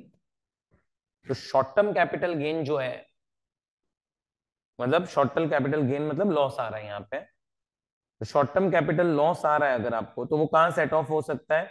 Long term capital gain या शॉर्ट टर्म कैपिटल गेन, दोनों के सामने। बट अगर लॉन्ग टर्म कैपिटल लॉस आ रहा है तो सिर्फ लॉन्ग टर्म के सामने। तो लॉन्ग टर्म सिर्फ लॉन्ग टर्म के सामने सेट ऑफ होगा, एंड शॉर्ट टर्म जो है वो दोनों के सामने सेट ऑफ हो जाएगा, that is short term and long term. बैठ रहा है आपके दिमाग में? शॉर्ट टर्म दोनों के सामने सेट ऑफ होगा, लॉन्ग टर्म के सामने। सर ऐसा रूल क्यों बनाया है? लॉन्ग टर्म शॉर्ट टर्म के सामने नहीं हो सकता। Long term capital loss short term capital gain के सामने नहीं हो सकता, but short term capital loss long term capital gain के सामने हो सकता है। देखो नेचर ऑफ असेट सेम है, शॉर्ट टर्म तो हो गया, लॉन्ग टर्म तो हो सकता है सेट ऑफ। अगर नेचर ऑफ असेट सेम नहीं है, लॉन्ग टर्म शॉर्ट टर्म के सामने नहीं हो सकता, but short term long term के सामने हो सकता है। ऐसा क्यों? तुम देखो शॉर्ट टर्म कैपिटल गेन के जो टैक्स रेट्स है ना, टैक्स रेट, इधर टैक्स थोड़ा सा ज्यादा लगता है शॉर्ट टर्म में। आप देखो अभी तो लॉन्ग टर्म में maximum rate is can I say 12.5%, but short term can go up to can I say 30% also, क्योंकि शॉर्ट टर्म में सिर्फ 3 असेट्स हैं जो 111A में कवर्ड है, बाकी सब तो नॉर्मल रेट पे ही है, and normal rate can go up to 30% also. So इसीलिए गवर्नमेंट को पता है कि शॉर्ट टर्म में टैक्स ज्यादा मिलने वाला है, और इसीलिए उन्होंने रूल बनाया कि लॉन्ग टर्म हम शॉर्ट टर्म के सामने नहीं देंगे, बट शॉर्ट टर्म आप लॉन्ग टर्म के सामने कर सकते हो। बैठा? ये दिमाग में बैठा? और आपके जो कैपिटल लॉसेस है दूसरे हेड्स के सामने सेट ऑफ नहीं कर सकते, दूसरे हेड के सामने सेट ऑफ नहीं कर सकते। बैठा दिमाग में? अच्छा क्यों दूसरे हेड के सामने नहीं कर सकते? तुम देखो तुम्हारे कैपिटल लॉसेस है, कैपिटल लॉसेस, और यहां पे सैलरी इनकम है, हाउस प्रॉपर्टी इनकम है, बिजनेस एंड प्रोफेशन इनकम है, या अदर सोर्स की इनकम। ये सारे तुम्हें समझ में आ रहे? रेवेन्यू इनकम से, रेवेन्यू नेचर की। तो कैपिटल लॉसेस हम तुम्हें रेवेन्यू इनकम के सामने कैसे सेट ऑफ करने दे सकते हैं? उल्टा कर सकते हो तुम लोग, बट कैपिटल लॉसेस क्या अमाउंट में बड़े होते हैं, रेवेन्यू इनकम्स कम है, तो मतलब फिर तो गवर्नमेंट को टैक्स नहीं मिलेगा। इसीलिए वो लोग ने बोला capital losses you can not set off against revenue incomes. Carry forward is allowed next year, short term can be set off against both, long term can be set off only against long term, and 8 साल and 8 साल के लिए आप carry forward कर सकते हो, 8 years and 8 years। बैठा दिमाग में? Next is income from other sources. Income from other sources के अंदर एक आ रहा है owning and maintaining race horses. Owning and maintaining race horses, understand हो? ये विनिंग्स फ्रॉम हॉर्स रेस नहीं है, this is owning and maintaining race horses. इसका मतलब क्या? हाँ, आप हॉर्स के ओनर हो, और हॉर्स जो है वो रेस में पार्ट ले रहा है, और ओनर को इनकम कमा के दे रहा है। अब तुम समझोगे तो इट्स अ नॉर्मल इनकम, ये कोई विनिंग्स की इनकम नहीं है। आपके पास हॉर्स है, आपने वो हॉर्स आपका रेस में पार्ट ले रहा है and you can say owner को इनकम आ रही है, that is owning and maintaining race horses. अब owning and maintaining race horses मैं आपको जरा सा प्रैक्टिकली बताऊं, प्रैक्टिकली तो प्रैक्टिकली उधर आने वाला है लॉस। क्यों? क्योंकि एक एक हॉर्स को मेंटेन करने का जो खर्चा है वो बहुत ज्यादा होता है, बहुत ज्यादा एक्सपेंस होता है। और जो हॉर्स रेस में पार्ट भी लेते हैं ना, उन सबकी value is crores of rupees, बहुत महंगे आते हैं हॉर्सेस एंड उनको मेंटेन करने का खर्चा भी बहुत ज्यादा होता है। तो समझो कि एक हॉर्स ने पूरे साल में रेस में पार्ट लिया और आपको 10 लाख रुपया कमा के दिया, बट समझो कि उसके पीछे खर्चा कितना हो जाएगा, 20 या 25 लाख। तो आएगा क्या वहां पे? लॉस ही आएगा। Through this activity there will be a loss only, 99% loss ही आएगा। तो अब ये लॉस को उन्होंने क्या बोला, आप सेट ऑफ करो किसके सामने? Owning and maintaining race horses की इनकम के हिसाब में।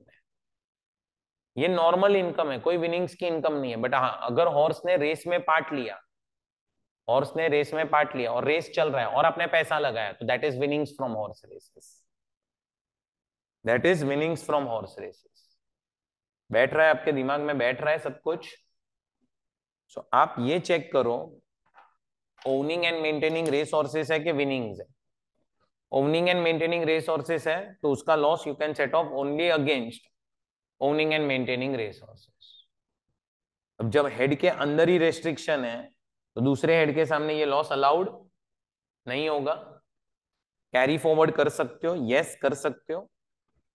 नेक्स्ट ईयर किसके सामने सेट ऑफ करोगे? Owning and maintaining race horses के सामने ही सेट ऑफ करोगे। एंड कितने साल के लिए आप कैरी फॉरवर्ड कर सकते हो? 4 इयर्स।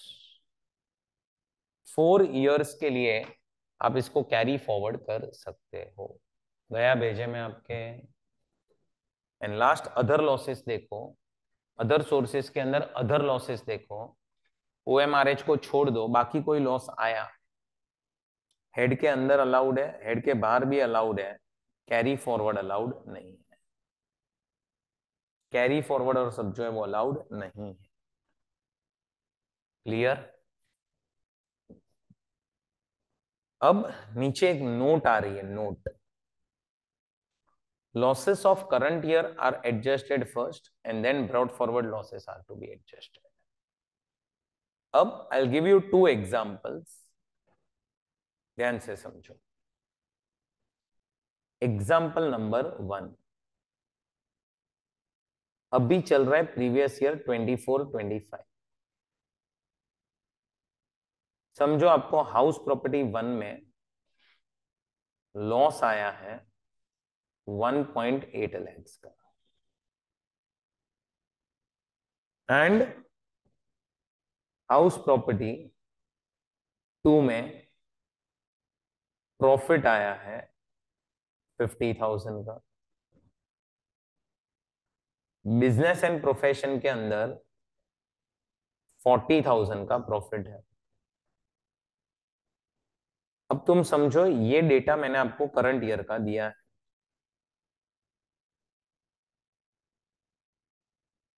तो अब ये वाले केस में क्या होगा?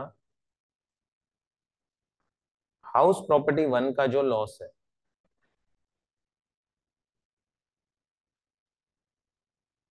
पहले तो वो आप हाउस प्रॉपर्टी 2 के प्रॉफिट के सामने सेट ऑफ करो, जो है 50,000, that is intra head adjustment, 1.3 lakhs बच गया। फिर उसके बाद आप यही लॉस बिजनेस एंड प्रोफेशन के सामने लेके जाओ, 40,000, 90,000 बच गया। बैठ रहा है आपके दिमाग में? और अब ये लॉस को क्या करोगे आप? Carry forward. कितने इयर्स के लिए? 8। अब आया नेक्स्ट ईयर, नेक्स्ट ईयर है प्रीवियस ईयर 25-26, जिसमें आपके पास पहले से ही ब्रॉड फॉरवर्ड लॉस है 90,000 का, जो लास्ट ईयर का लॉस है, बराबर। इस साल में आपकी हाउस प्रॉपर्टी हेड से इनकम आई 4 लाख की, और हाउस प्रॉपर्टी 2 से लॉस आया 1,50,000 का। एंड बिजनेस एंड प्रोफेशन में भी आपको लॉस आया है। बिजनेस एंड प्रोफेशन में आपको 2 लाख रुपीज का लॉस है, 2 लाख। 3 लॉस है और 1 इनकम है। अब आप सबको पता है कि ये 90,000 you can adjust only against 4 lakh rupees. Same head में होना चाहिए ना सेट ऑफ, सेम हेड में सेट ऑफ होना चाहिए। अब आप क्या करोगे? तो you will start with house property income, कितने? 4 lakhs। और आप हाउस प्रॉपर्टी 2 का पहले लॉस माइनस करो, कितना? 1,50,000 करंट ईयर का लॉस। सो आपका 2,50,000 बच गया। अब आपको कौन सा लॉस एडजस्ट करना पड़ेगा? तो अब आपको पहले करंट ईयर के लॉसेस ही एडजस्ट करने हैं, बिजनेस एंड प्रोफेशन लॉस। ये हो गया 2 लाख। क्या अभी भी आपके पास इनकम बची है? यस, 50। और ये कौन से हेड की इनकम है? तो ये है हाउस प्रॉपर्टी हेड की इनकम। अब इसके सामने ब्रॉड फॉरवर्ड लॉस लेके आओ, 90,000। और बच गया कितना? 40,000 का लॉस, जो कैरी फॉरवर्ड हो सकता है फॉर 7 years। जो कैरी फॉरवर्ड हो सकता है फॉर 7। क्यों 7? हो गया ना 1 साल तो खत्म अभी अपना, बराबर। पहले हमेशा करंट ईयर के लॉसेस एडजस्ट करना, करंट ईयर के लॉसेस एडजस्ट करने के बाद ही पास्ट ईयर के लॉसेस लेके आने हैं, बराबर। चलो और एक एग्जांपल देता हूं मैं आपको।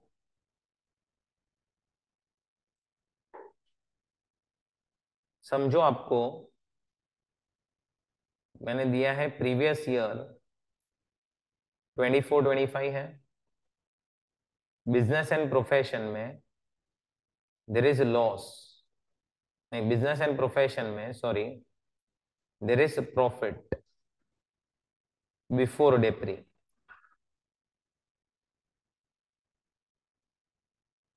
10 lakhs का प्रॉफिट है बिफोर डेप्री, 10 lakhs का प्रॉफिट है बिफोर डेप्री। अब आपका जो डिप्रीसिएशन का अमाउंट है वो है 50,000। डिप्रीसिएशन कितना है? 50,000। प्लस और एक बिजनेस में आपको लॉस आया है, brought forward loss, brought forward loss. और वो जो ब्रॉड फॉरवर्ड लॉस है, बिजनेस सॉरी ब्रॉड फॉरवर्ड नहीं sorry, current year business loss 70,000। Second business है आपका ये, बराबर। फिर उसके बाद आप लोगों को करंट ईयर में हाउस प्रॉपर्टी लॉस भी है, हाउस प्रॉपर्टी लॉस 2.5 lakhs का है। फिर उसके बाद आपके पास उसमें लॉन्ग टर्म कैपिटल लॉस भी है 2 lakhs का। अदर सोर्सेस के अंदर भी आपको लॉस आया है 1 लाख का। और उसके बाद आपको ब्रॉड फॉरवर्ड लॉसेस की डिटेल देता हूं। Brought forward losses,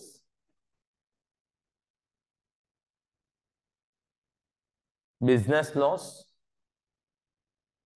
of previous year 23-24, last year का बिजनेस लॉस है 3 lakhs। Unabsorbed depreciation of previous year 23-24 2 lakh rupees, बराबर। लास्ट ईयर का long term capital loss 3 lakh rupees. ये मैंने आपको डिटेल दिया है। अब आपको ये देखना है कि कौन सी चीज पहले सेट ऑफ हो गया और कौन सी बाद में। तो देखो You will start with profit before depre, 10 lakh rupees. You will start with profit before depre कितना, 10 lakh rupees minus depreciation, minus depreciation 50,000 का डेप्री, 9.5 लाख बच गया, 9.5 लाख। सिर्फ प्रॉफिट है और डेप्रीसिएशन एडजस्ट नहीं हुआ है तो करो पहले एडजस्ट। अब डायरेक्टली डेप्रीसिएशन को अनएब्सॉर्ब नहीं बोल सकते हो यहाँ पे। उसके बाद करंट ईयर का बिजनेस लॉस एडजस्ट करो, कितना, 0.70 लैक्स, आपका 8.8 लैक्स बच गया। उसके बाद करंट ईयर का हाउस प्रॉपर्टी लॉस एडजस्ट करो, कितना, 2 लाख है, 2,50,000 पर 2 लाख ही कर पाएंगे। और क्या एडजस्ट करो, अदर सोर्सेस के जो लॉसेस है वो कितने, 1 लाख, कितना बच गया, 5.8 lakh. Long term capital loss आप सेट ऑफ नहीं कर पाओगे, कैपिटल लॉसेस दूसरे हेड्स के सामने अलाउड नहीं है। एंड उसके बाद आप ब्रॉड फॉरवर्ड बिजनेस लॉस लेके आ जाओ, पहले 3 लाख का, तो ये बच गया 2.8 लाख। लास्ट ईयर का लॉन्ग टर्म कैपिटल लॉस नहीं हो पाएगा इस साल में बिजनेस के सामने सेट ऑफ, लास्ट में माइनस करो unabsorbed depreciation 2 lakh, 80,000 is your final answer. Unabsorbed को लास्ट में क्यों रखा है, इनफाइनाइट ईयर्स के लिए आप कैरी फॉरवर्ड कर सकते हो, बिजनेस लॉस ऐसा नहीं होता, इसे समझा। कोई भी लॉस विनिंग्स के सामने सेट ऑफ नहीं होगा, वो ध्यान में रखना। विनिंग्स, कोई भी लॉस विनिंग्स के सामने सेट ऑफ नहीं होगा, वो ध्यान में रखना। तो ये इस तरह से आपको set of and carry forward के रूल्स अप्लाई करना है, समझा। ये 2 एग्जांपल्स आप लिख लो, एग्जाम्पल 1 और एग्जाम्पल 2, फिर अपन आगे बढ़ते हैं।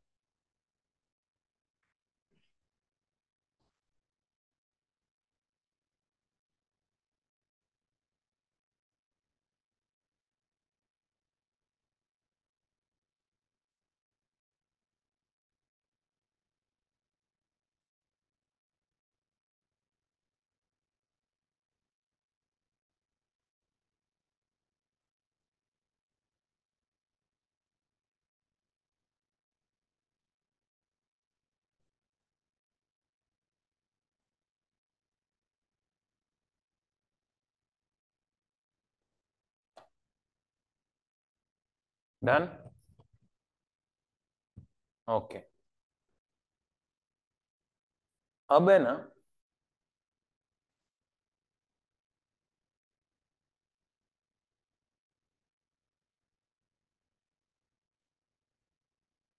अब ये देखो 139.3 read with section number 18, return of loss. Provision क्या है समझो, if any person who has sustained a loss in current previous year, loss आ रहा है उसको, and claims to carry forward such loss under section 72, 73, 73A, 74A and section 74। अगर आपको आ रहा है लॉस और आपको वो लॉस को कैरी फॉरवर्ड करना है, कैरी फॉरवर्ड, और वो लॉस आ रहा है अंडर सेक्शन, मतलब आप कैरी फॉरवर्ड करके नेक्स्ट ईयर सेट ऑफ करने वाले हो अंडर 72, 73, 73, 74, 74। अब 72 में क्या दिया है, तो 72 में आपको दिया गया नॉन स्पेक्युलेटिव बिजनेस लॉस, मतलब वो जो अभी अपन ने set of and carry forward में पढ़ा, non speculative business loss is given under section 72, 73 में स्पेक्युलेटिव बिजनेस लॉस, 73A में स्पेसिफाइड बिजनेस लॉस 74 में कैपिटल लॉसेस, 74A में owning and maintaining race horses, owning and maintaining race horses. So friends, अगर यहां पे मैं बात करूं तो ये जो हाउस प्रॉपर्टी है ना, हाउस प्रॉपर्टी का loss is governed by section 71B। House property का जो लॉस है that is governed bye 71B। Specified business का 73A, स्पेक्यूलेटिव का 73, नॉन स्पेक्यूलेटिव जो है ना, नॉन स्पेक्यूलेटिव का 72, अनएब्सॉर्ब डेप्रिसिएशन इज 32 सबसेक्शन 2। फिर capital losses are section number 74 and owning and maintaining race horses is 74A। बैठ रहा है दिमाग में आपके? 71B is house property, 73A is specified, speculative is 73, 72 is non-speculative, 32 is unabsorbed depreciation, 74 is capital losses, 74A is OMRH। तुम देखो, अगर आपको लॉस कैरी फॉरवर्ड करना है, क्या करना है? Loss carry forward under 72, 73, 73A, 74 and 74A। ये सारे सेक्शंस में अगर आपको लॉस कैरी फॉरवर्ड करना है तो आपको रिटर्न जो है वो टाइम पे फाइल करना पड़ेगा। 139(1) के हिसाब से रिटर्न टाइम पे फाइल करना पड़ेगा, otherwise losses are not allowed to be carried forward. Otherwise losses are not allowed to be carried forward. ध्यान देना, अगर आपको ये लॉसेस कैरी फॉरवर्ड करने तो रिटर्न टाइम पे फाइल करो। अब सुनो, इधर कौन कौन से लॉस कवर्ड नहीं है? एक तो हाउस प्रॉपर्टी लॉस कवर्ड नहीं है, और दूसरा यूएडी कवर्ड नहीं है, अनएब्सॉर्ब डेप्री। इसीलिए थर्ड पॉइंट में देखो एक नोट आ चुका है, house property loss, unabsorbed depre, loss due to capital expenditure on scientific research, इसको भी हम अनएब्सॉर्ब डेप्री ही बोलते हैं। Loss due to capital expenditure on family planning amongst employees, इसको भी हम अनएब्सॉर्ब डेप्री ही बोलते हैं। तो ये जो अनएब्सॉर्ब डेप्री है, ये loss and house property loss is not covered. इसका मतलब house property loss and unabsorbed depreciation you can carry forward even if return is not filed on time. Return is not filed on time. Let us take one example कि आपको house property के अंदर loss आ रहा है 2 lakh rupees का। So there is loss, house property loss 2 lakhs का।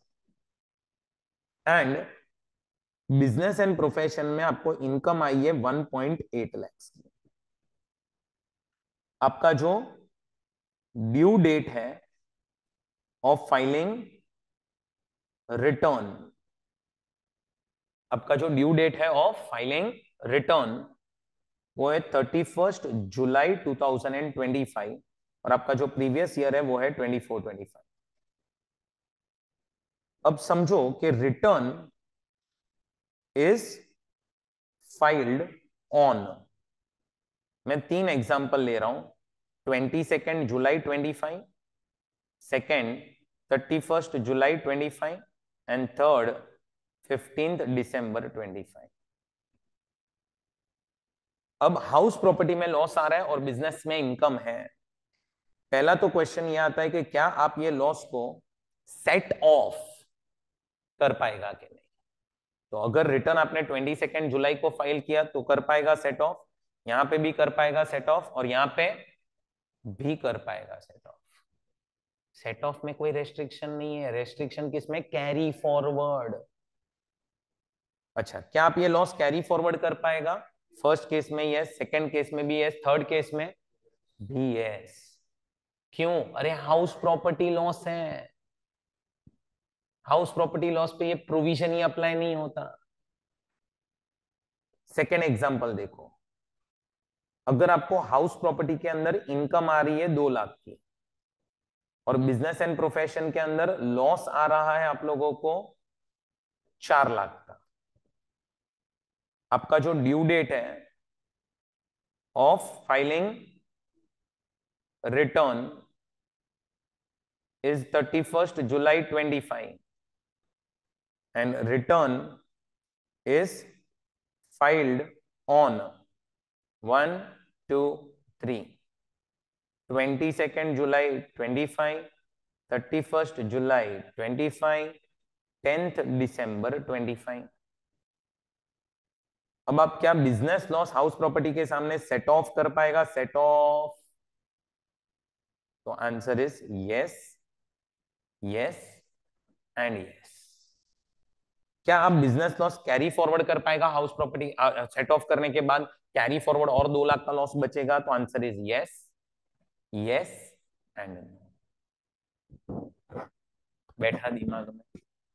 अगर आपको ये लॉसेस कैरी फॉरवर्ड करने हैं, ये लॉसेस कैरी फॉरवर्ड करने हैं, आपको आपका रिटर्न टाइम पे फाइल करना पड़ेगा, तो ही आप लॉसेस को कैरी फॉरवर्ड कर सकते हो, तो ही आप लॉसेस को क्या कर सकते हो? कैरी फॉरवर्ड कर सकते हो। भेजे में गया, ये गया आपके भेजे में। चलो, अब 2 पॉइंट और है, मैं एग्जांपल के थ्रू आपको एक्सप्लेन करता हूं, ध्यान से सुनो।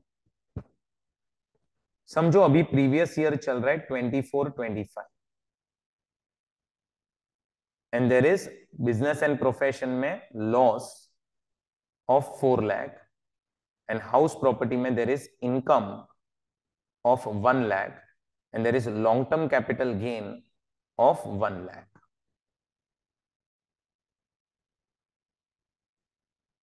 अब आप का जो ड्यू डेट है, due date of return of income is 31st July 25 and आपने return is filed on 22nd July 25, मतलब रिटर्न टाइम से पहले फाइल कर दिया। अब आप क्या सेट ऑफ कर पाओगे लॉस को? सेट ऑफ, तो answer is yes. Business and profession loss you can set off against house property income plus you can set off against long term capital gain also, set off is possible। उसके बाद after set of 2 lakh का loss अभी भी बच गया, 2 लाख का जो balance loss है, कैरी फॉरवर्ड कर सकते हो ये लॉस को? Answer is yes, carry forward is allowed. Why due date के पहले किया है, बराबर। अब समझो आ चुका previous year 25-26, next year start हो गया, आपके पास ब्रॉड फॉरवर्ड लॉस है पहले से। कितना है ब्रॉड फॉरवर्ड लॉस? 2 लाख का, बिजनेस एंड प्रोफेशन का। समझो इस साल में बिजनेस एंड प्रोफेशन से इनकम है 1 लाख की, इनकम है सिर्फ 1 लाख की, और अब तुम्हारा जो ड्यू डेट है of ROI is 31st July 26, next year आ गया ना। आपने इस साल रिटर्न जो है ना, return is filed on 10th August 26, due date के बाद। क्या आप ये लॉस को सेट ऑफ कर पाओगे? Set of, answer is yes. Balance loss जो बचा, बैलेंस लॉस कितना? 1 लाख का, क्या तुम इसको कैरी फॉरवर्ड कर सकते हो? Answer is yes. आपको हर साल रिटर्न फाइल कर टाइम पे फाइल करने की जरूरत नहीं है, आपको जिस ईयर में लॉस आया है उस ईयर का रिटर्न टाइम पे फाइल होना चाहिए। तो क्या ये लॉस जो 2 लाख का था करंट ईयर का लॉस है? करंट ईयर का नहीं, लास्ट ईयर का लॉस है। क्या वो साल का रिटर्न टाइम पे फाइल हुआ था? यस, खत्म। ये लॉस आप कैरी फॉरवर्ड कर सकते हैं, ये लॉस आप कैरी फॉरवर्ड कर सकते हैं। गया भेजे में गया आपके, में क्या सिखा रहा है इधर? तो ये आपका नेक्स्ट पॉइंट है, 4th point. The year in which losses are incurred, for that year assessee should file return of income on time in subsequent years even if ROI is not filed on time, assessee can carry forward brought forward losses. बैठा दिमाग में आपके? And last में एक और point बनाया गया है क्या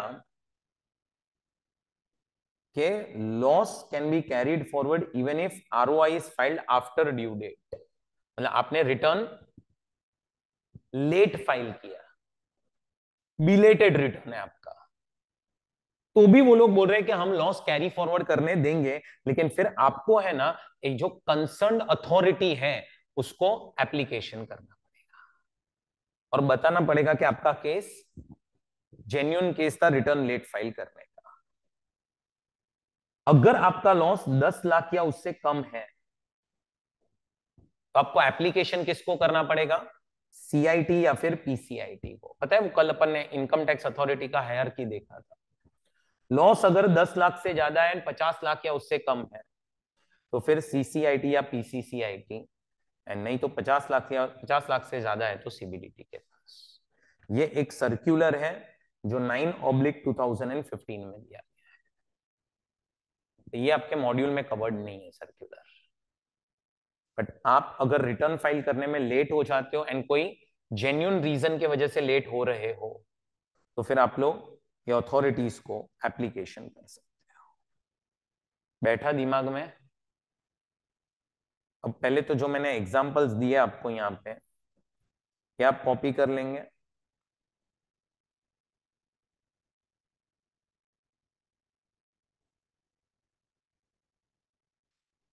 दो एग्जांपल कॉपी करो। यस, कंप्लीट हुआ। तो अगर आप लोगों को लॉस आ रहा है, वो लॉस आप लोगों को कैरी फॉरवर्ड करना होगा, तो आपको रिटर्न जो है वो टाइम पे फाइल करना पड़ेगा।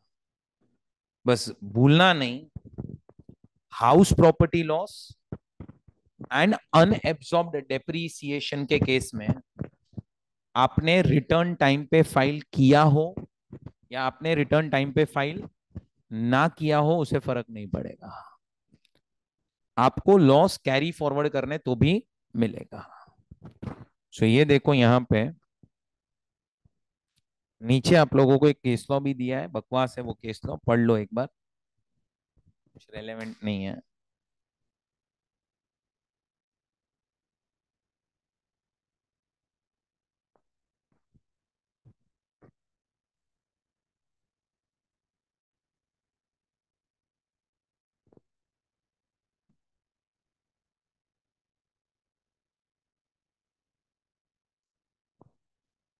पढ़ा?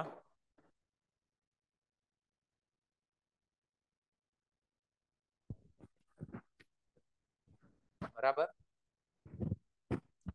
So can unabsorbed depreciation be allowed to be carried forward in case return of income is not filed within a due date?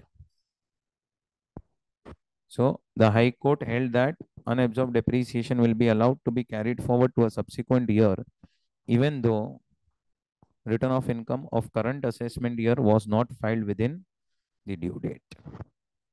ठीक है, ये सर्क्यूलर वैसे आपके सिलेबस में नहीं है अभी, लेकिन आया, समझ में आया आप लोगों को?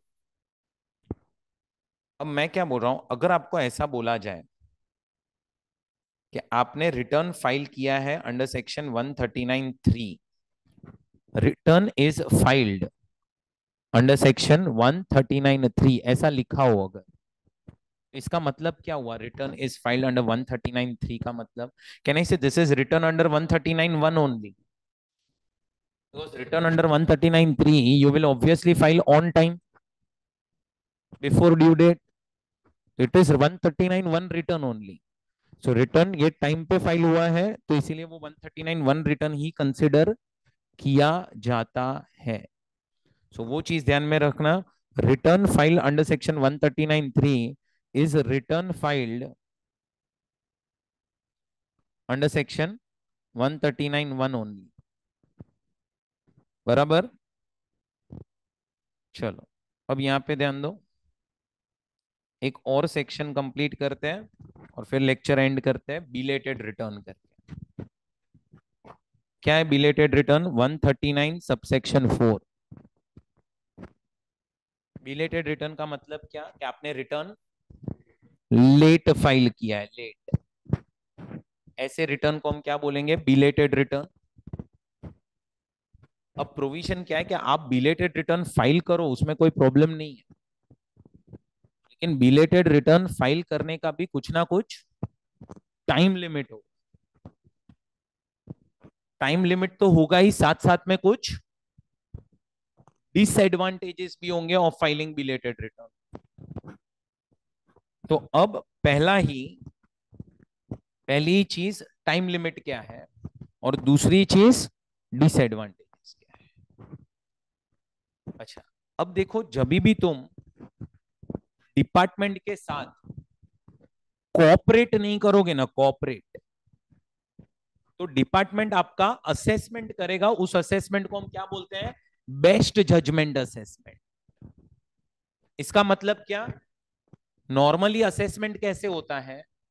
Normally you file return, they will issue a notice, then hearing will start, and then order will pass.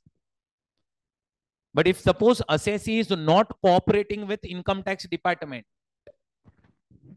for example assessee ने रिटर्न ही फाइल नहीं किया, इनकम टैक्स डिपार्टमेंट ने नोटिस भेजा कि रिटर्न फाइल कर, तो हम तेरा असेसमेंट स्टार्ट कर सके, असेसी ने वो नोटिस का भी रिप्लाई नहीं किया, रिटर्न फाइलिंग। अब डिपार्टमेंट क्या करेगा? अपने हिसाब से असेसमेंट करेगा। उस असेसमेंट को हम क्या बोलते हैं? Best judgment assessment. उस असेसमेंट को हम क्या बोलते हैं? Best judgment assessment. अब ध्यान से सुनना, समझा ना बेस्ट जजमेंट असेसमेंट? अब ध्यान से सुनना, बिलेटेड रिटर्न फाइल करने का टाइम लिमिट क्या है? तो टाइम लिमिट देखो बिलेटेड रिटर्न फाइल करने का। Belated return may be furnished at any time before 3 months prior to the end of relevant assessment year or before completion of assessment by income tax department, whichever is earlier. Whichever is earlier. अब इसका मतलब क्या? Your previous year is a 24-25. Assessment year is 25-26. 3 months prior to the end of assessment. It means, can I say 31st December 25? 31st December 25 क्या है? ये आपकी first time limit है। Time limit 2 है, 2 दिसंबर तक करो, या फिर अगर दिसंबर के पहले आपका असेसमेंट ही खत्म हो गया बाय इनकम टैक्स डिपार्टमेंट, तो फिर उसके बाद हम आपके रिटर्न का क्या करेंगे? So it is like 31st December और before completion of assessment. Now understand, before completion of assessment, which assessment is possible without filing of return? आपने रिटर्न तो फाइल किया नहीं है, तो कौन सा असेसमेंट हो सकता है? तो असेसमेंट हो सकता है बेस्ट जजमेंट डे। मतलब तुम्हें समझ में आ रहा है? दिसंबर के पहले ही समझो, आपकी ड्यू डेट जो थी रिटर्न फाइलिंग की, वो थी 31 जुलाई 25। आपने इस दिन रिटर्न फाइल नहीं किया, उसके बाद डिपार्टमेंट ने आपको सितंबर में नोटिस भेजा, क्या भाई रिटर्न फाइल कर, आपने उस नोटिस का रिप्लाई नहीं किया, और समझो अक्टूबर में आपका बेस्ट जजमेंट असेसमेंट कर दिया। अब बेस्ट जजमेंट असेसमेंट ये हो चुका, फिर आपके रिटर्न का क्या करेंगे वो लोग? मैं आपको सिर्फ प्रैक्टिकली बताता हूं, ये चीज पॉसिबल नहीं है कि इतना जल्दी वो लोग बेस्ट जजमेंट असेसमेंट करें। असेसमेंट स्टार्ट ही वो लोग दिसंबर के बाद करते हैं। ये क्या है ना, पहले जो रिटर्न फाइलिंग की टाइम लिमिट्स थी ना, बिलेटेड रिटर्न, बिलेटेड रिटर्न आप कब तक फाइल कर सकते थे पता है? 1 year from the end of assessment year. मतलब असेसमेंट ईयर के बाद और 1 साल मिलता था, फिर असेसमेंट ईयर किया, फिर और चेंज करके अभी असेसमेंट ईयर के भी पहले 3 महीने पहले कर दिया। तो जो ओल्ड टाइम लिमिट्स थी ना, ओल्ड टाइम लिमिट्स, उसमें it was very much possible that best judgment assessment is possible before completion of time limit which was given in point number 1। अभी जो 3 मंथ्स का टाइम लिमिट है, earlier this time limit was 1 year from the end of assessment year. अभी तो assessment year भी and नहीं हुआ है अपना। सो क्या हो रहा है कि टाइम लिमिट जो है ना 100% दिसंबर ही अर्लियर आएगा, क्योंकि दिसंबर के पहले वो लोग असेसमेंट स्टार्ट ही नहीं करेंगे। अब स्टार्ट नहीं करेंगे तो कंप्लीट कहां से होने। और आपको अगर एग्जाम में टाइम लिमिट पूछते हैं क्वेश्चन में, तो your answer should be before 3 months from the end of the assessment year और before completion of assessment whichever is earlier. आपको यही लिखना पड़ेगा, क्योंकि सेक्शन में अभी भी यही है। प्रैक्टिकली बोलू तो it is always December only, December end. मतलब अगर आपका जुलाई एंड डेट है रिटर्न फाइल करने का, लास्ट डेट है जुलाई, कहने से you will get time of 5 months to file belated return. अक्टूबर अगर आपका एंड डेट है तो you will get 2 months, and नवंबर अगर एंड डेट है तो यू विल गेट 1 मंथ। बैठा दिमाग में आपके? assessment which is referred in this point is a best judgment assessment, and completion of assessment means passing of assessment order. assessment खत्म हो चुका है, ये हम कब बोलेंगे? खत्म हो चुका है जब ऑर्डर पास हो चुका है। now there are some consequences of filing belated return. पहला consequence देखो क्या लिखा है, certain losses cannot be carried forward to subsequent year। अभी मैंने ऊपर ही आपको सेक्शन पढ़ाया, कुछ लॉसेस कैरी फॉरवर्ड करने नहीं मिलेंगे। Next, assessee might be liable to pay fee under section 234 उसको फी लगेगा, फी। नीचे देखो आपको फी का भी सेक्शन दिया हुआ है कि अगर आपकी इनकम 5 लाख या उससे कम है तो 1000 रुपया फी है, 5 लाख से ज्यादा है तो 5000 फी। सो आपको फी पे करना पड़ेगा 234F के अंदर। बैठ रहा है ना दिमाग में आपके फ्रेंड्स? आपको इंटरेस्ट लगेगा under section 234A, interest under 234A, plus आपको चैप्टर 6 से हेडिंग सी के जो डिडक्शंस है, चैप्टर 6 से हेडिंग सी के जो डिडक्शंस हैं वो माइनस करने, मतलब वो जो डिडक्शंस है वो माइनस करने नहीं मिलेंगे। सारे एटीसी से एटीयू नहीं है, सिर्फ हेडिंग सी वाले डिडक्शंस। और एक तुम ऐड कर सकते हो 5th पॉइंट, 10AA का जो डिडक्शन था एसईजेड वाला, याद है 10AA एसईजेड, ये भी नॉट अलाउड अगर आपने रिटर्न लेट फाइल किया तो, ये भी नॉट अलाउड।